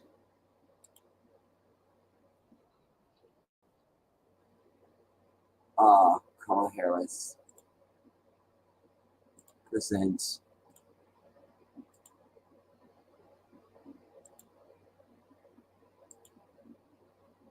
okay, hear this. This is a Fox News observation of her some work. News on the vice presidential front, because Vice President Kamala Harris, she was on MSNBC yesterday, and she's known for doing this every now and then. It's her word salad. Watch this. There it is. Every election cycle, we talk about this is the most election of our lifetime. Lawrence, this one is. I have been fortunate and blessed to, during the course of being vice president, have many situations where it becomes clear to me that there are, people of every age and gender, by the way, who see something about being the first that lets them know they don't need to be limited by other people's limited understanding of who can do what. And I think that's important. And it relates to all people. Oh, my. I need. I I read the transcript. I still don't get it. I don't know the context, but none of it makes sense. It's the most election. She meant to say most. I think she meant to say most historic election Well, of our lifetime. this is what she should be doing. Okay. She should be right in the middle of this. Yeah. She was giving. Again, that's and that's not even the worst. But it gives you some representation. This is not somebody certainly for Black people to be proud of or to claim as our own, because as I've told you a million times, you don't have any firsts in this country, everybody. You don't. We don't have a single first, any fucking thing. We don't have it. Because when the first one gets there, they will act in the way of our people. Anytime somebody goes and does something, you're just doing exactly what the fuck white people do. That's not a first. That's just a coloring. That's like, I put up, I don't know, blackout curtains and claim that I invented that. You didn't. There's blackout curtains. There's even blinds. This means nothing. So until you do something revolutionary, something Black. So what a first Black president would look like is to say, yes, my first executive order is to sign a fucking reparations bill right now. Checks to be dispensed this week. That would be Black. Do you understand what I'm telling you? I could go down the list. You don't have any Black first. You don't have them. You don't have them. This bitch sat right up there once she had cinched, once her and Joe had cinched the nomination. She sat right there. If you expect me to sit here and say I'm gonna do something specifically for Black people, I'm not gonna be able to say that to you. I can't say that to you. That's not a first bitch. You feel what I'm telling you? Because a first sister would be like, yes, I will definitely be doing something specific for our people. It's about goddamn time. Woo, woo, woo, woo. But a non-first bitch, that's the answer you're gonna get. If you expect me to sit here and say I'm doing something for Black people, I'm not gonna say that to you. And with an attitude and everything. But we were supposed to be so seduced when she wore Timberlands, and they weren't even real Timberlands. And they weren't even they weren't. They just weren't. I can't do it. I can't. Like, I don't know what Timberland is making right now. Just that wasn't it. She's not going to be it, because whiteness is, because remember, I started out our talk tonight. The white man is the devil till the last day of this earth. White people do not want to see her be president. Now, luckily for them, she's a dumb bitch, and they can use that as why they don't want her. Because remember, Obama, the most brilliant person who's ever been president of this bitch, remember, it's just his policies for me. What policy, bitch? Which policy? The one that he's Black, or just some other policy that which policy was it, white bitch? You feel me? So they literally have a dumb bitch here that they can say whatever. You know, it's her word salads, it's her whatever they want to use to deny her, you know.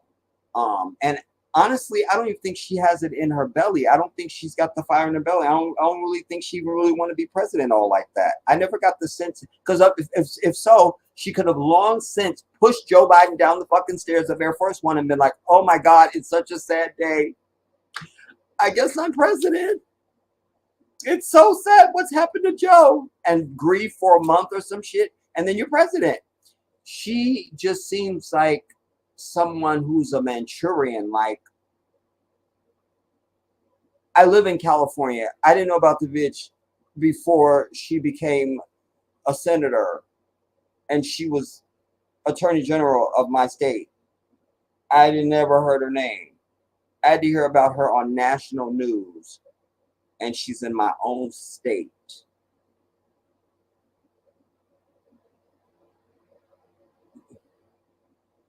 No, she's not going to be it. They don't want a contested convention, because that's why Van Jones was rolled out, to give you this. Joe Biden was the founding father and he was on the Mayflower and all of it, because they want it to go this way. They want to try and force it down like we have to do what Joe Biden would want. You see, instead of it being like, fuck all that, we want to contest the convention, the delegates get to vote, and we want Bernie Sanders, bitch. Like, our day has come. So this is why the sympathy and the eulogy of it all, I suggest to you. You understand?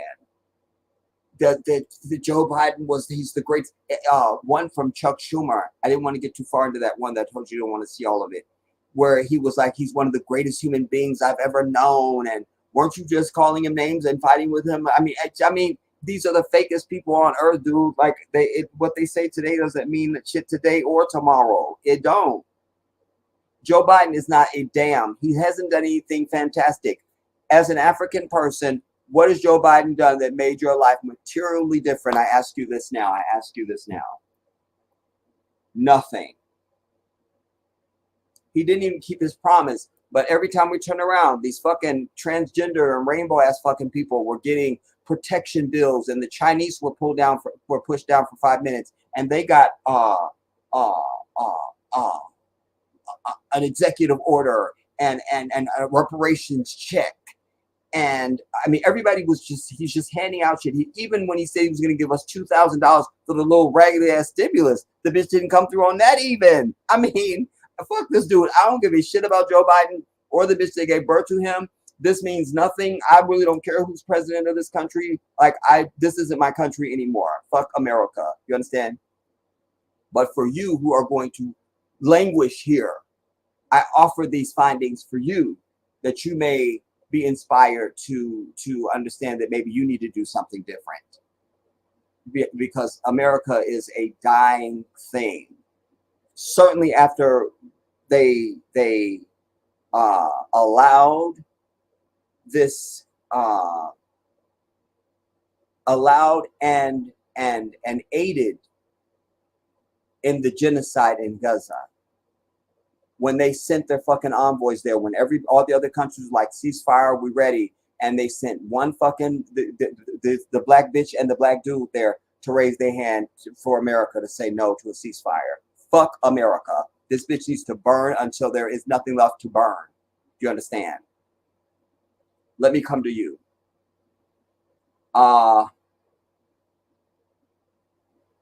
Allison Bleb, I see you. It's been a minute for me and for you. Good to see you.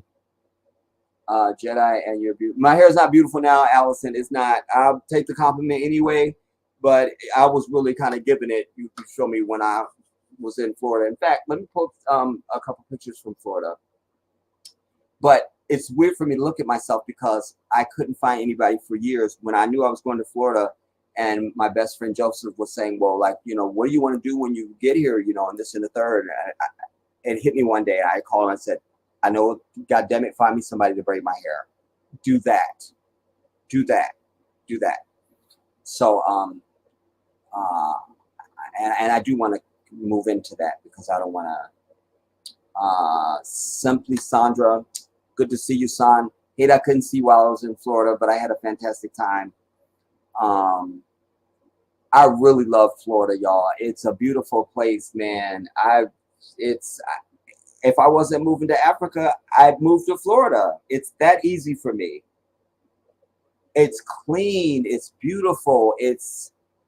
I mean, let me just, I should be able to find that easily. Because I dated it. So, A, B, C, D, E, F, G, H, I, J.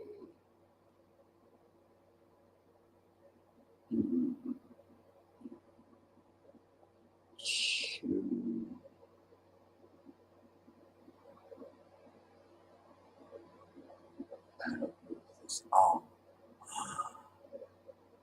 no, it's not called that. It's called Florida.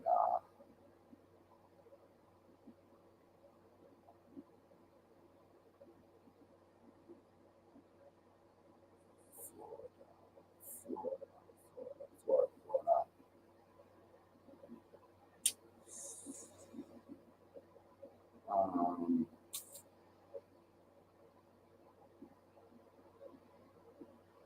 Florida. FLO.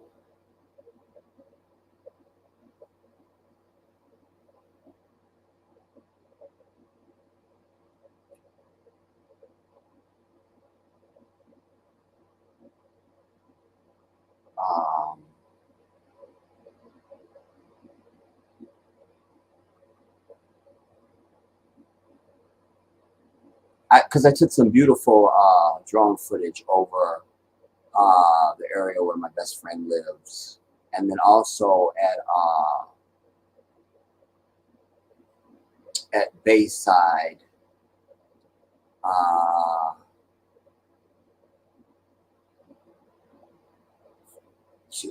Is it titled Florida or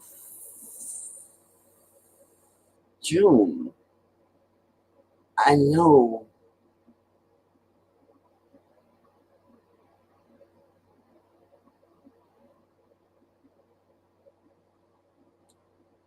All right, let me finish seeing who's here, and then I will find this down. I feel like I just seen it. But is it under Florida or flight? It's got to be under Florida. It would say Florida.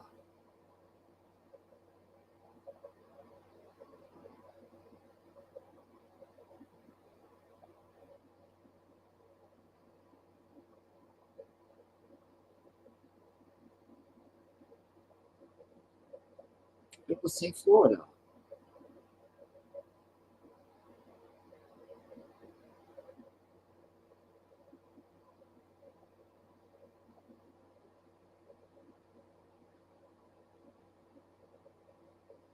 Whatever. I can get us started.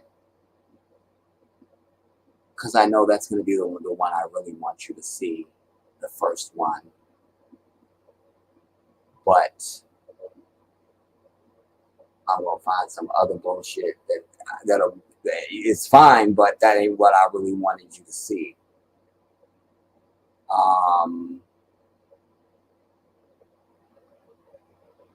Okay, so it's got to be after the,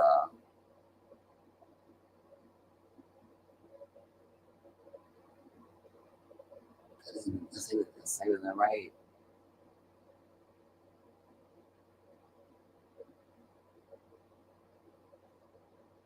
Ah.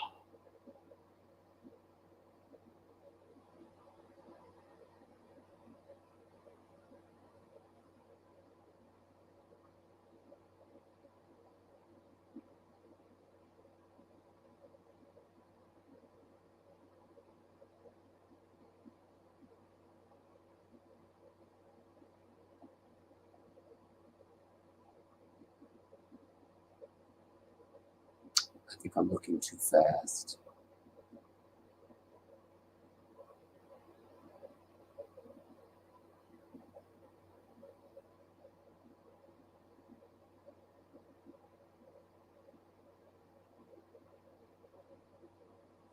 Florida. But that's not a flight. Nah, I'm into Gambia. All right, let me finish seeing who's here, you guys, first, and then I'll find it.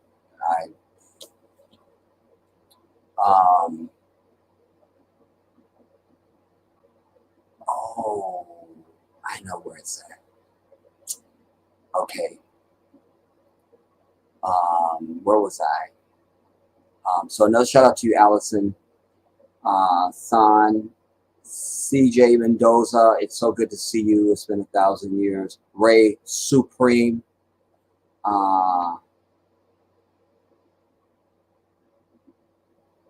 His aim was crooked. LOL. And Trump moved.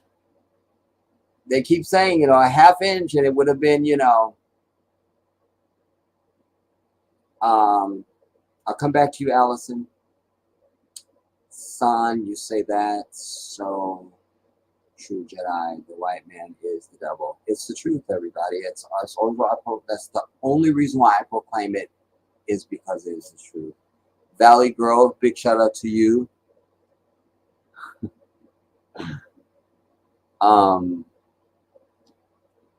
Rainy Fox Media, that's a new person. Shout out to you. Valley Girl, you say Biden said. You say Biden said he was a Zionist. Yeah, they all say it. They're all a Zionist because they are the devil. Because Zionism is nothing but fucking devilry. Do you understand what I'm saying? It's a whole racist, devilish ideology. One of my very first videos ever that I did on fucking YouTube in my life, back my 23,000 subscriber channel. One of my earliest videos was Jews, Judaism, and Zionism something. I've known this forever, that people don't understand that they don't know any Jews. They don't know any. The Orthodox Jew, we call them our cousin as Muslims. Anybody that you ever see on these fucking TVs and all these people talking, none of those people are Orthodox Jews. And you cannot be a Zionist and be a Jew. That's against Judaism. Judaism, the law of Judaism is against the state of Israel. You're not allowed to have a state and a flag and all this other bullshit. Not allowed. It's against Torah. On and on. So just like, but these people you see in high places that go, like Bernie Sanders wouldn't go to fucking make the speech at AIPAC when he was running for president. Another little feather for Bernie, by the way.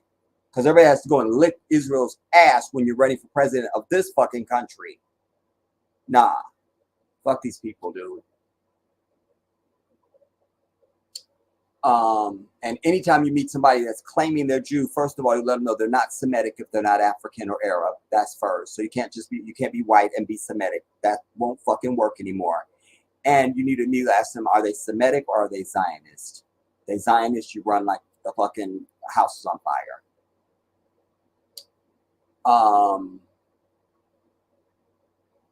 Black Beauty, a big shout out to you.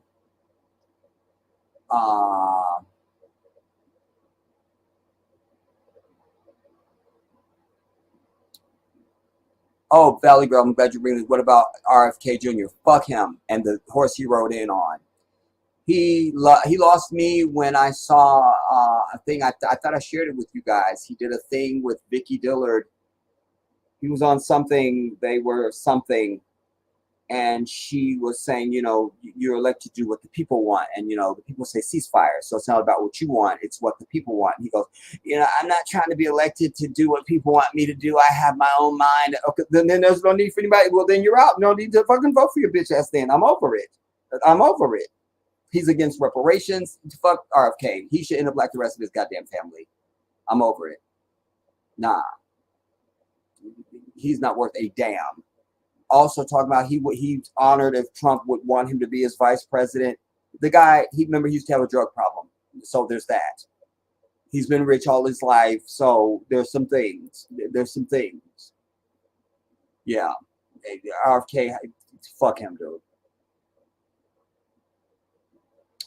Cheryl Bryant, a big shout out to you, Queen. Sorry I didn't get a chance to see you while I was in Florida as well. But as I told all of you guys that I know who are in Florida, this was not about that. This was about exactly what I was able to accomplish, is spending quality time with my best friend of 27 years, who happens to now be 73 years old. Let me find this first, at least the first picture, because y'all be like, he is not no damn 73. Joseph is 73 years old. But that's what it was about. So that's why I didn't want to make any innuendo or any even make it seem like there could even be a possibility that I would get a chance to see other people. Then that put more stress on me and all of that. I'm not doing that. I went there to see my best friend, and that's exactly what in fact, I even told Joseph when he was trying to plan a bunch of stuff, I'm like, this is about me and you spending quality time, man. That's what it's about for me. I'm very clear about why I went to Florida. I'm very clear, and I was able to achieve my objective.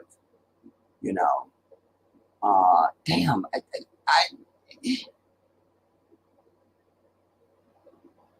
You know what? It's because it's not over here. You need to go to photos.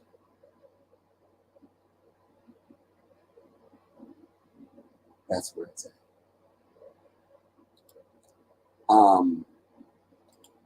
But so I hate, but you all of you who live in Florida, you are blessed to live there.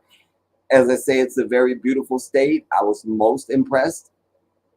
It was clean. It was beautiful. It's just California with humidity and rain. That's really what I thought of it. I really enjoyed my time, man. And there's so much to do. And, you know, when I went to Bayside, you know, I just, everything that I did, dude, it was just like, this is the spot. This is a place, like, this is what I should be doing. Wait, okay, here's all my videos now. I knew I had the shit. But first, let me try and get some pictures because it's from, because I didn't have my stuff with me. So everything I had to upload. And so I'm looking at it for it in a folder that it wouldn't be in. It's going to be in where my stuff goes when I upload it. What am I doing? Okay, let me open this.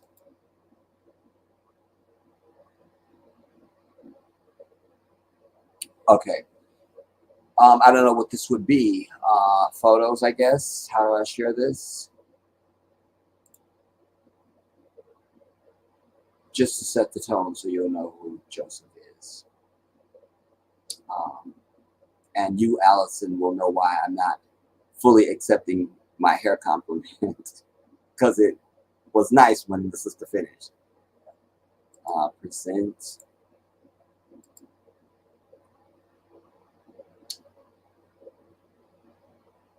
I don't even know what I'm supposed to click on.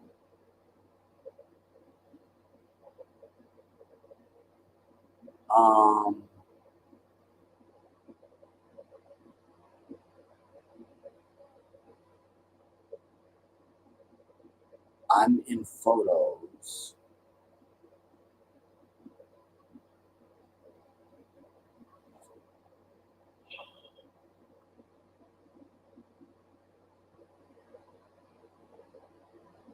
Oh, window. Window. Share. Hopefully you guys could see. That's my ace boom boom.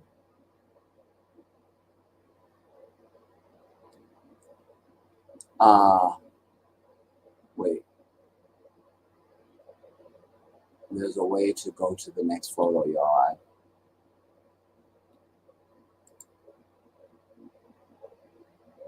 Oh, there it is. This was at I feel like we were at Fort Lauderdale Beach that day. And that's my favorite one. Because I thought that when I thought we were going to turn back to back, you know, like rebel type thing, you feel me? But it just happened the way it was supposed to happen, you know? And the sun was being good to our melanin. And I had the most wonderful time, everybody. That is my best friend on earth right there. I'm not going to cry, but I could. That's my best friend. That's my best friend. That's why when I released the video from Florida, when I was saying to you guys, you know, if you take inventory of your life and first of all, find out, do you even have a good friend? You know, maybe you don't. But then if you do, then you need to look at all the people in your life and reclassify them and give them the proper classification according to where they are in your life. Don't just be giving people credit and access to your life that don't fucking deserve your energy. Don't do it. Understand? Yeah, man. And it's so funny because Joseph and I, like Joseph doesn't look his age, but I've got some other pictures that we were reminiscing, because if you see when we 27 years ago what we looked like then, you'd be like, the fuck? But that's why the age difference never occurred to us, because Joseph doesn't look his age and he's very active and all of that. I mean, he's fashionable, he's, but it wasn't until, it's one of the things I struggled with before I went to Africa. Remember, I was just like, I don't know if I'm gonna get a chance to see my best friend Joseph before I leave. I just don't know if that can happen. And that was a major stress point for me. So I'm so glad this was able to happen, man. And he had then moved to that place, finally got to, well, wait, we're getting gray now. You're talking about moving to Africa, we need to see each other, So it just, everything happened when it was supposed to happen. Allahu Akbar.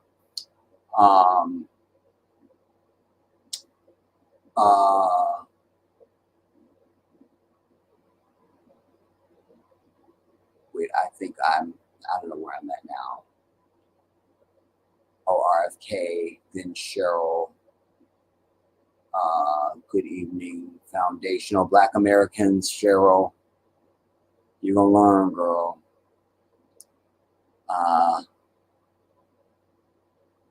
Oh my God, Van Jones crying ass. He's such, I can't with him. And he could be such a king. There's a lot of brothers that I see that are famous or that are not famous that I go, that would be a real king if he had the right mind. Doesn't have it. Doesn't have it. Does not have it.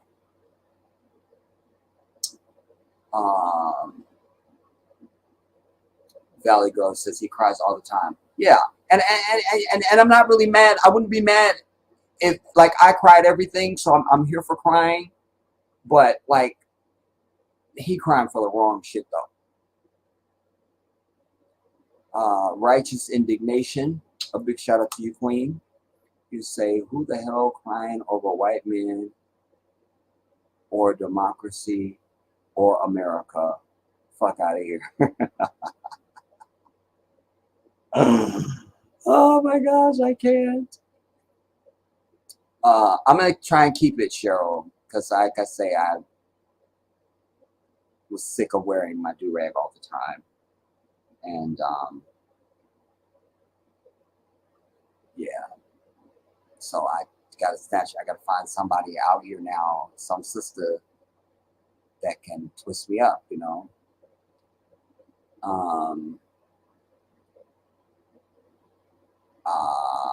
Right, you should say acting like Stephen or Stephen when Calvin died on Django. I know that's funny for reasons that I am only inferring right now, just because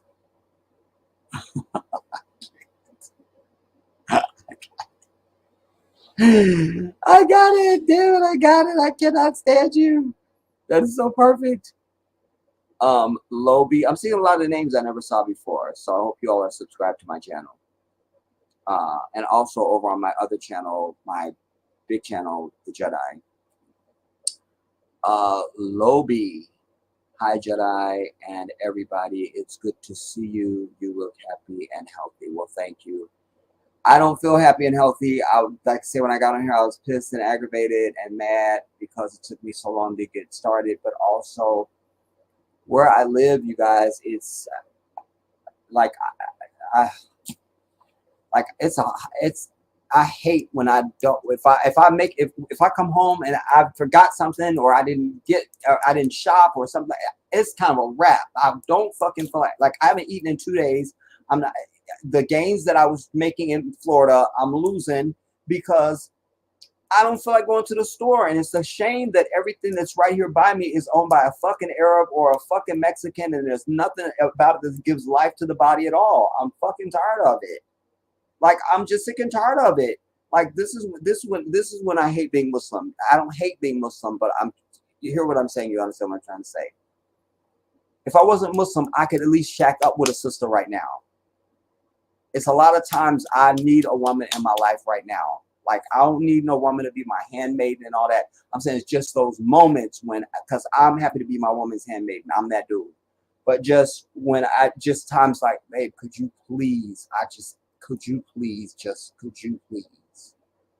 just have that option, like, but I don't have that option, so I hate it, man. Like, I'm too lazy to go to the store because now I got to go to the store, but everything that I eat, I must fix. I don't have anybody to fix food for me. It doesn't just happen. Like, you know what I mean? So sometimes you just don't feel like it. And it's frustrating as hell.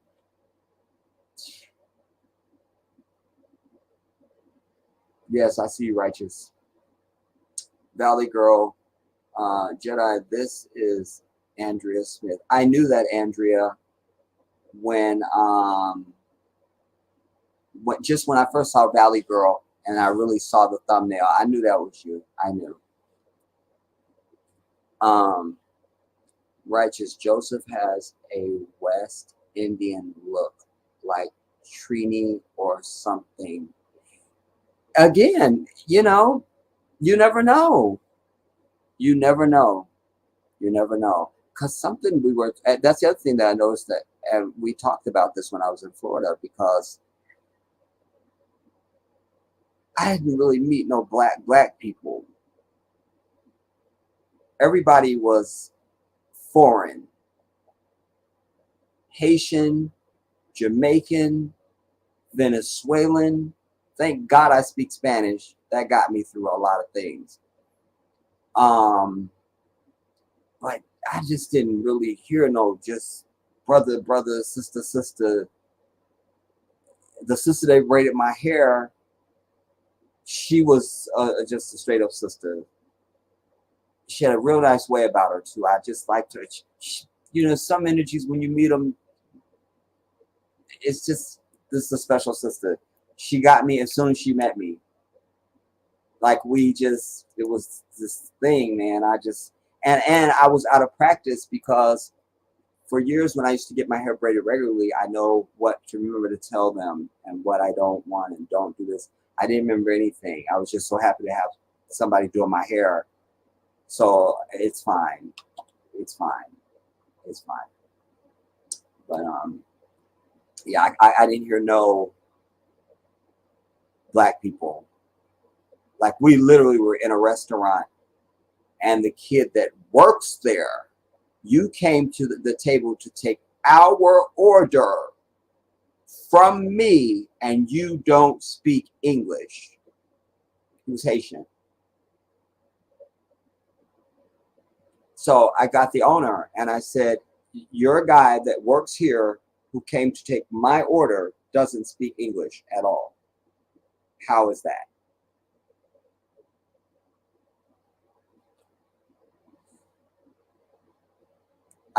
We walked into, Joseph had a doctor's appointment and I went, there was a Family Dollar. Yeah, Family Dollar. Family Dollar? Family Dollar. I walk in and the guy's just standing there in the aisle. He clearly, he's got on the Family Dollar, that red fucking shirt they wear. And I don't even know what I asked him about. No. He was Haitian or some shit. Like, how the fuck you work? Listen, the first requisite to work someplace is you need to fucking speak English. Like, I remember how I'm still on fire about being in Senegal. I'm at an international airport and the head of security doesn't speak English. I don't believe you.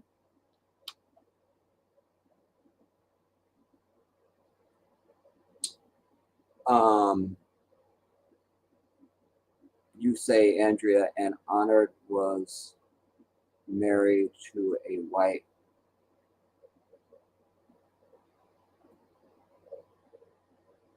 He doesn't have it in him. I think you're talking about, are you talking about Van? Because he was married to a white bitch. And then it was divorced. You say Van was married. Yeah, you, okay, I see. Yeah.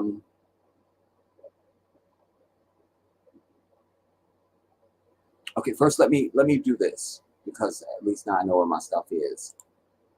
Let me find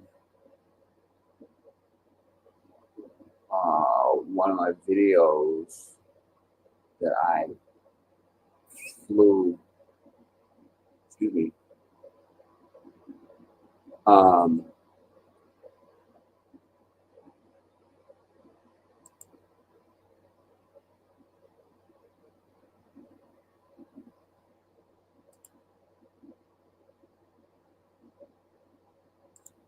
This ain't really it. Um,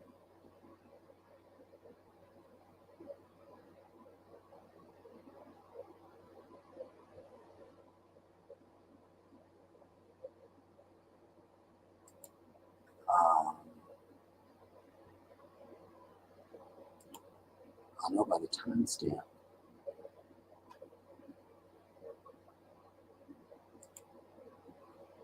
Okay, wait, not that yet.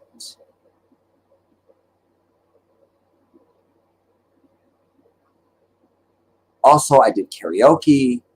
I'll have to see if I can get clearance before I can share that with y'all. If so, I'll release that. I'm over it.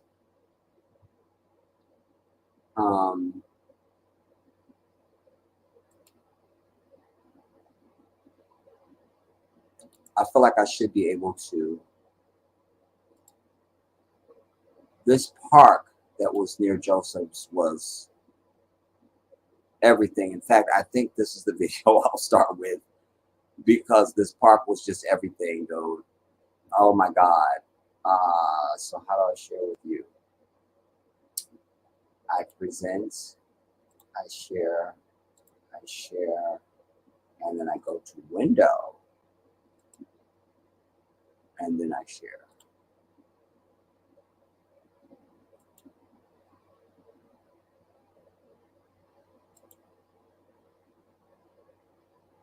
This park is right near Joseph's. In fact, I'll show you like where his building is from the park.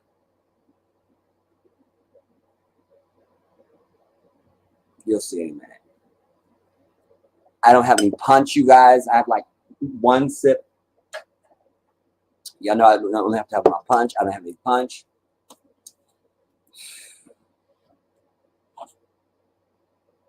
Man.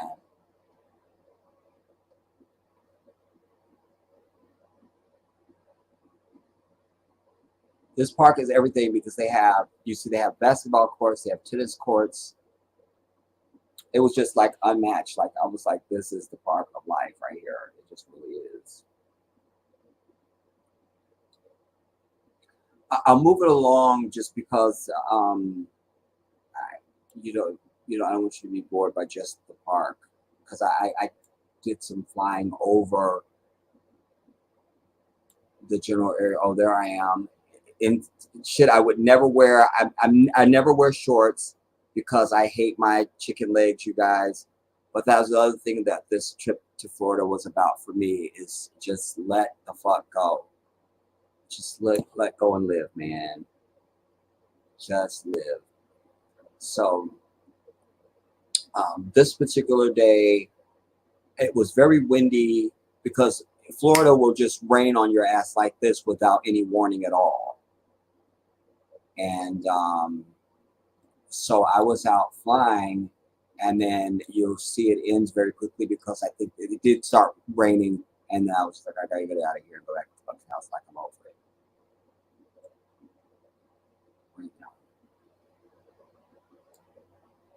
Okay, I think this is okay. This is this park, y'all. The whole area, but this park was just so perfectly just it's just I love a good park. I haven't been to a park in many years. Parks were a big part of my upbringing when I was growing up, and this park is like nothing. But then also outside of the park, here I'm going up over now because I just want to just get some general area footage. So I'm just flying out, and just even these little enclaves that they have, it's like that's what I was trying to say. It's like they took a state and put it down in like a forest or a jungle. That's how Florida struck me. It's so green, like you could see when I raise altitude here. Just as far as you can see, it's just green and lush. It's just green and lush. It's just green, and the landscaping is like everywhere I went. That's what the landscaping was. I found no places that were like, oh, they need to really clean that. You know, every place was nice, man. Like it was the spot, dude. It was the spot. It was the spot. It was.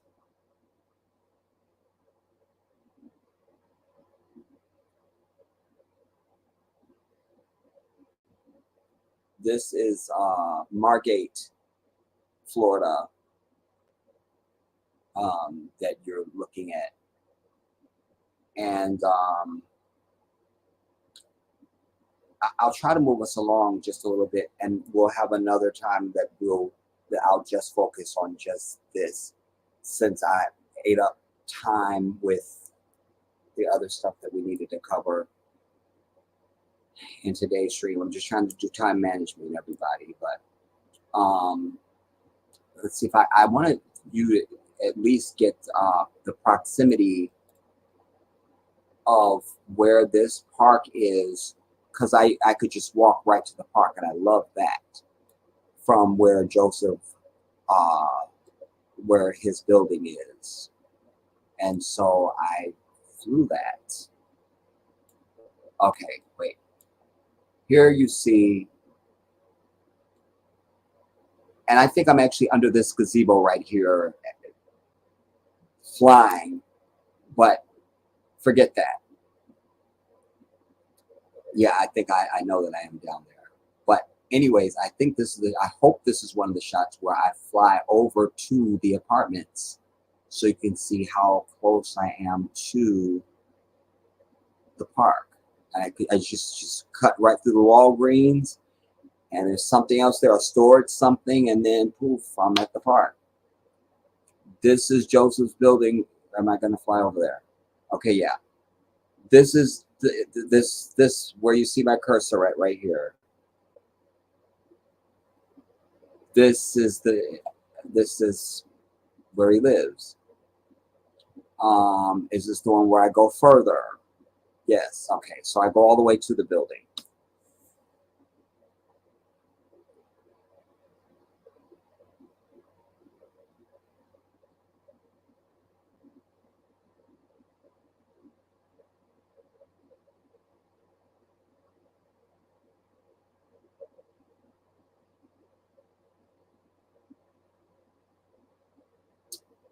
And I'm flying a little sheepish here, you guys, because I was hearing low flying aircraft. I'm always nervous when I'm flying someplace I don't feel 100% about, you know.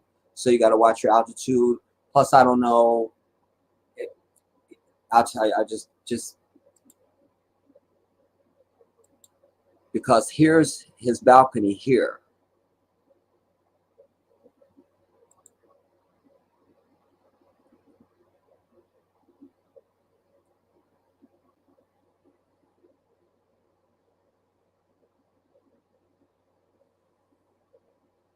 Yeah, that's literally the balcony right there. Like, I have some footage where I flew from there.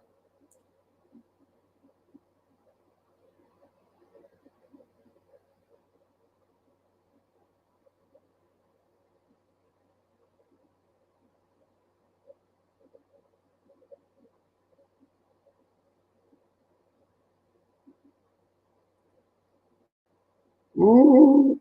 Ooh. Ooh. Be done.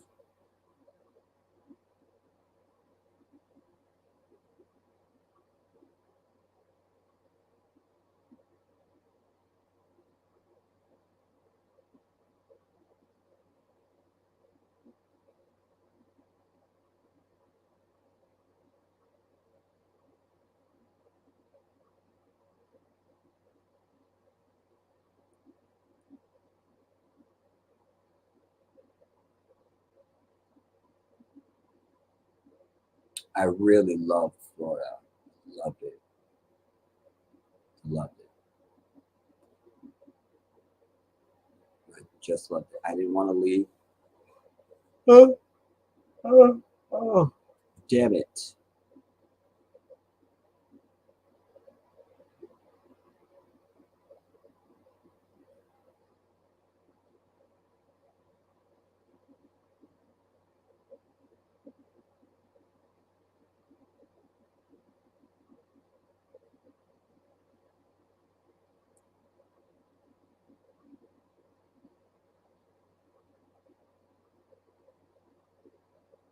I think I was so worried that I wouldn't get the entire park, you know, like I really loved this park. It was so, you could see how well they manicured it. Like, it was just the perfect spot, man. The perfect spot. Perfect.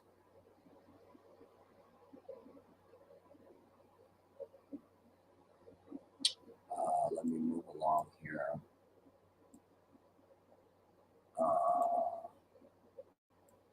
Okay, this is more park.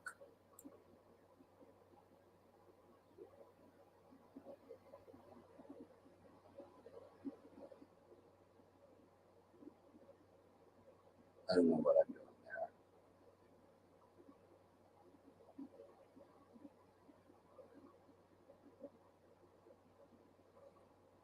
Oh,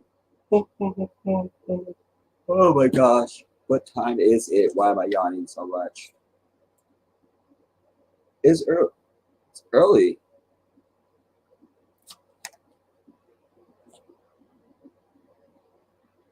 But it seemed like you could never just get enough of it. Like, then I would see another angle. I'm like, but I didn't get that angle. Let me get that, you know, like, just in case.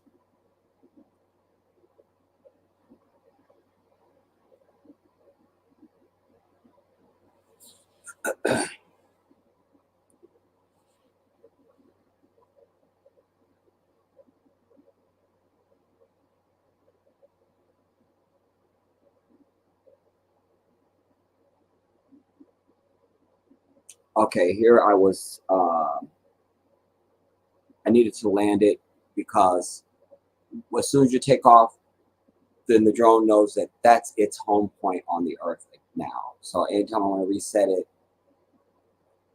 so it just, that's why I landed that.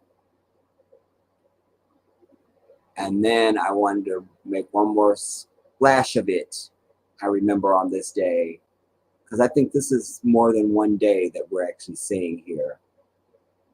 And yeah,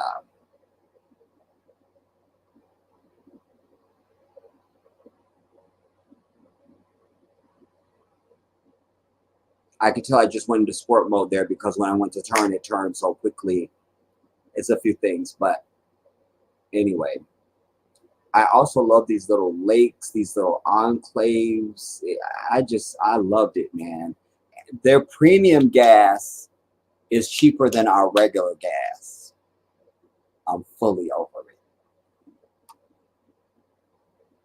Fully over it. Fully. Like, I found Florida to be quite reasonable and affordable and all of that. Like, you know, they're trying to be us. They have stuff that's named there that's like us here in California. But, you know, it's nice to be imitated. What can I tell you?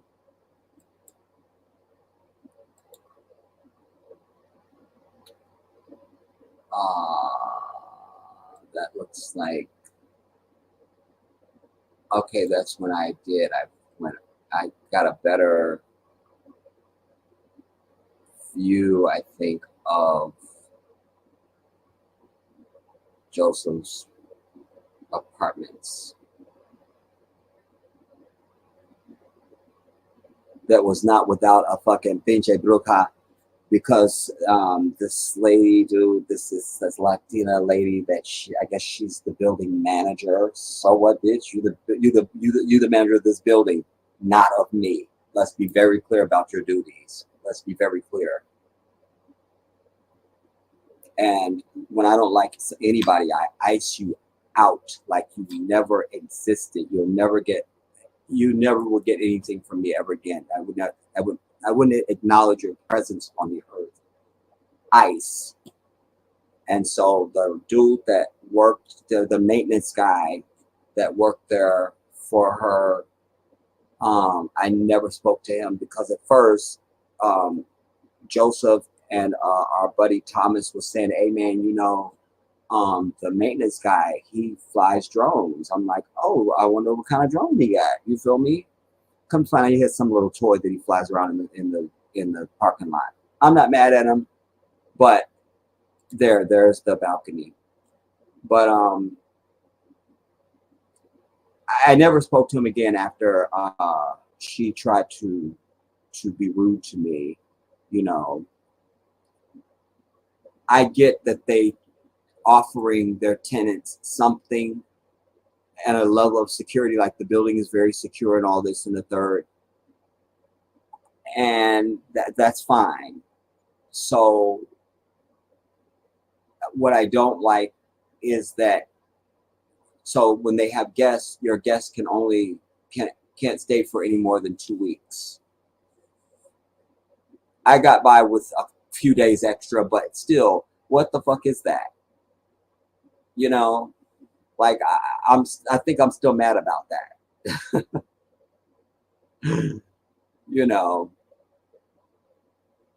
Whatever. And I just wanted to get some more shots of just this area.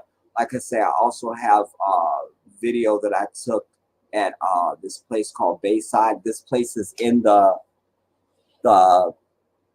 Will Smith, Martin Lawrence movie that we weren't even going to see because we're not into that. Like, I'm not into Bad Boys. I didn't give a damn. I don't think I even saw all of the first one, but there was nothing else showing. And my nephew was like, y'all need to just see that movie. So I had been to Bayside and had flown the drone.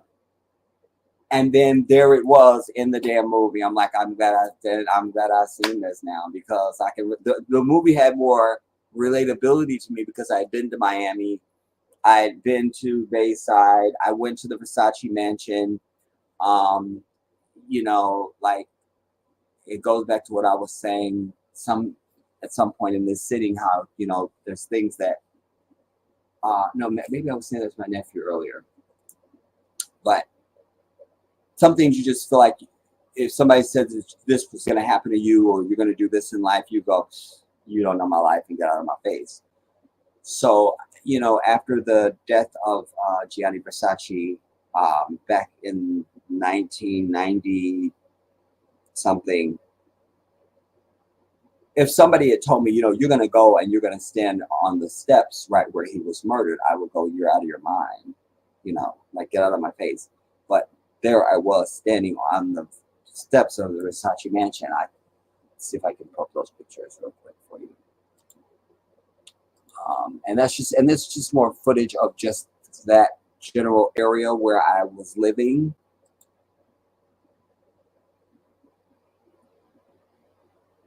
Yeah, and I love that gazebo because it gave me shade and I could just fly from there.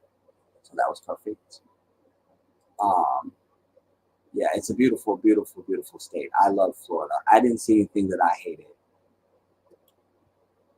They just need some more black folks. And then actually, Thomas, who knows Florida better than Joseph and me, I forget, he mentioned the name of the city. And I go, when I come back, then that's where the hell we need to go. Because I don't care where I'm at on the earth. I have a need to be around Black people. It's not even an option. Like, it's just not.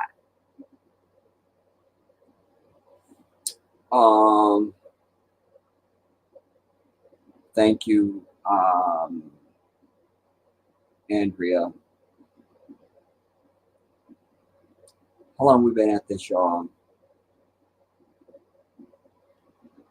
Yeah. I will show you, I will share with you guys more pictures and videos that I took in Florida. And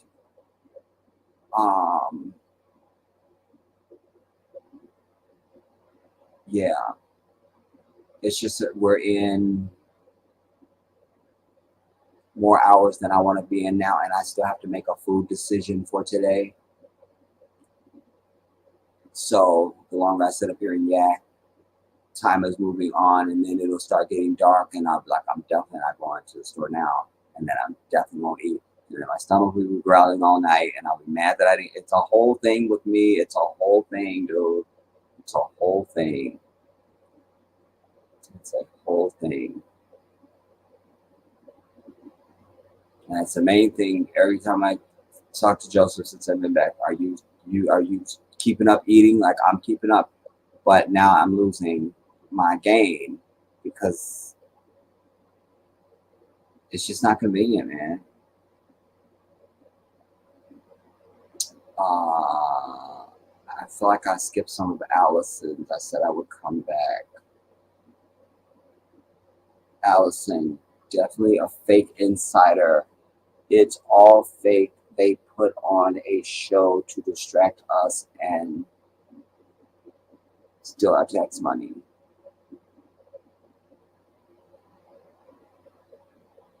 Yeah, my old channel was everything, if I must say so myself.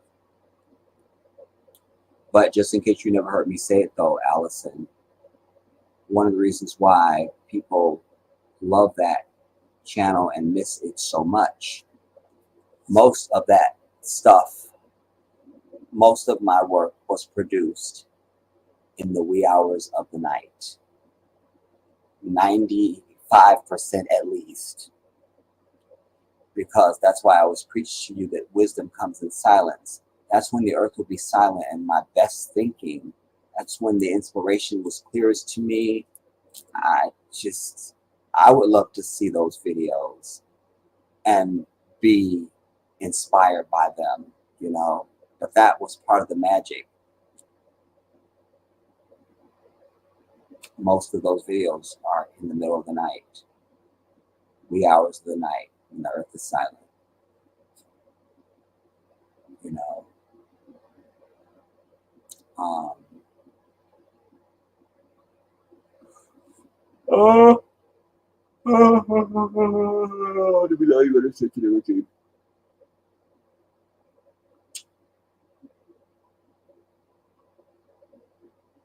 Allison, oh my God, Jedi, it's a script. Everything these people televise is scripted. Thanks so much for sharing this with us. And I always tell you, nothing gets on television without it being put there. You want something spontaneous, you watch social media. You'll never get it from corporate media.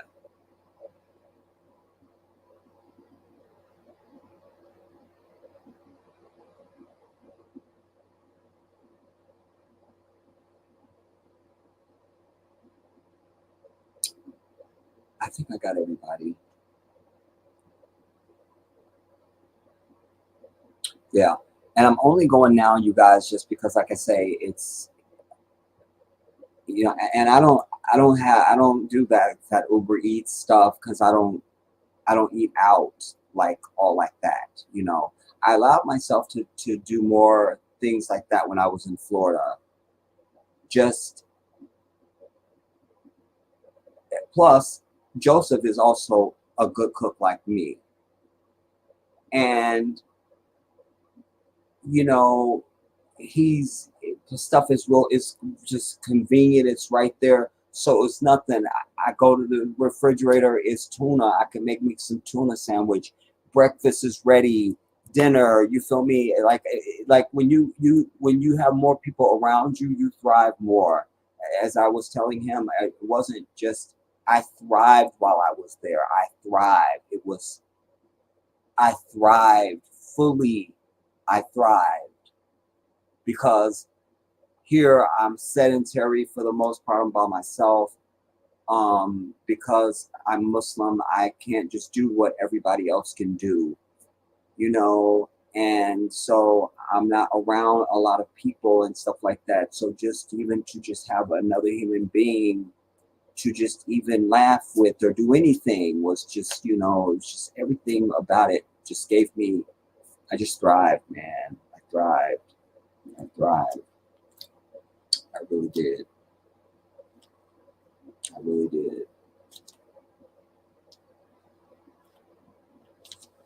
And I really do see why I know, well, I can't say a lot, but I've known Muslim brothers, I've known a few where they just like, fuck it.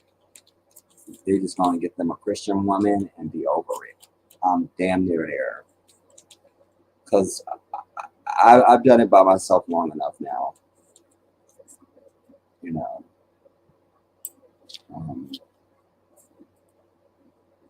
Yeah.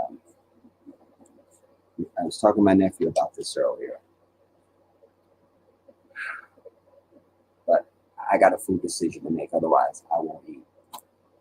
So I'm not gonna say when we will be live again and all that stuff, you guys, because when I do that, it don't happen. Y'all know that. I just want to say thank you so much. And I'm not done, because these things that I wanted to touch on today was just like there's other stuff that I need to get out. You know, there was stuff that was happening before I left for Florida. Remember, I was gone to Florida for just over 2 weeks, and I've been back for almost a month.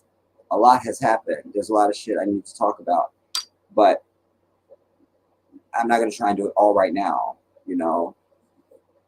And and I wish I just had somebody I could just call and say, could you just bring me a plate, you know? Damn.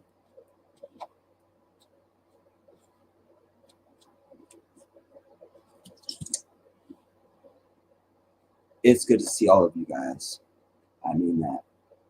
And we'll be together sooner than later. And I'm looking forward to sharing more of my trip with you guys. And also, I want to try and see if I'm able to upload, because you won't know till you upload it, if it'll give you clearance for like my karaoke songs that I did. That was so good for me too, because I haven't been to karaoke in forever. And I can really sing, man. But you would never know it, you know? And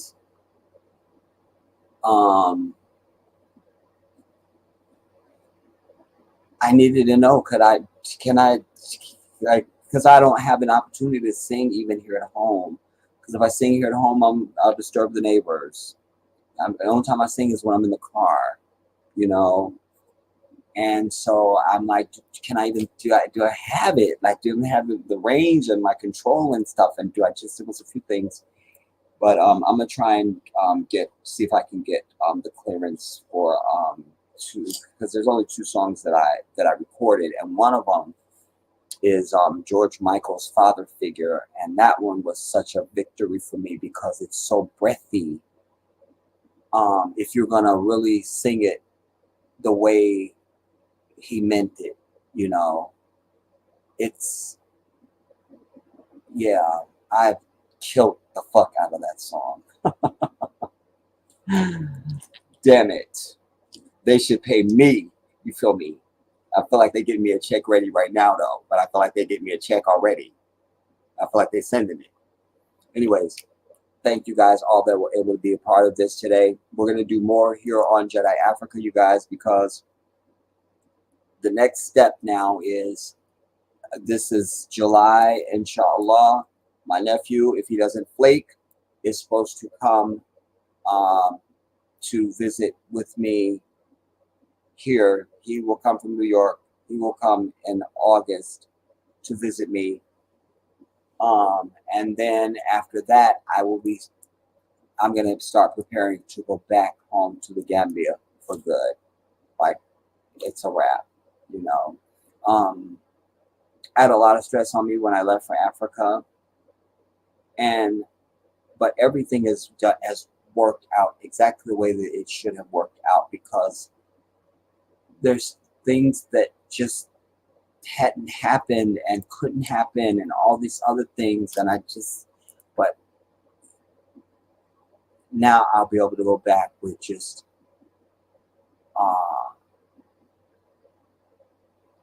my heart will be satisfied, you know, that there won't, I don't got shit I got to worry about. I'm good, you know. So all of that is here on this channel, and that's why I produced this channel to begin with, is so that I could share more of my personal life with my followers.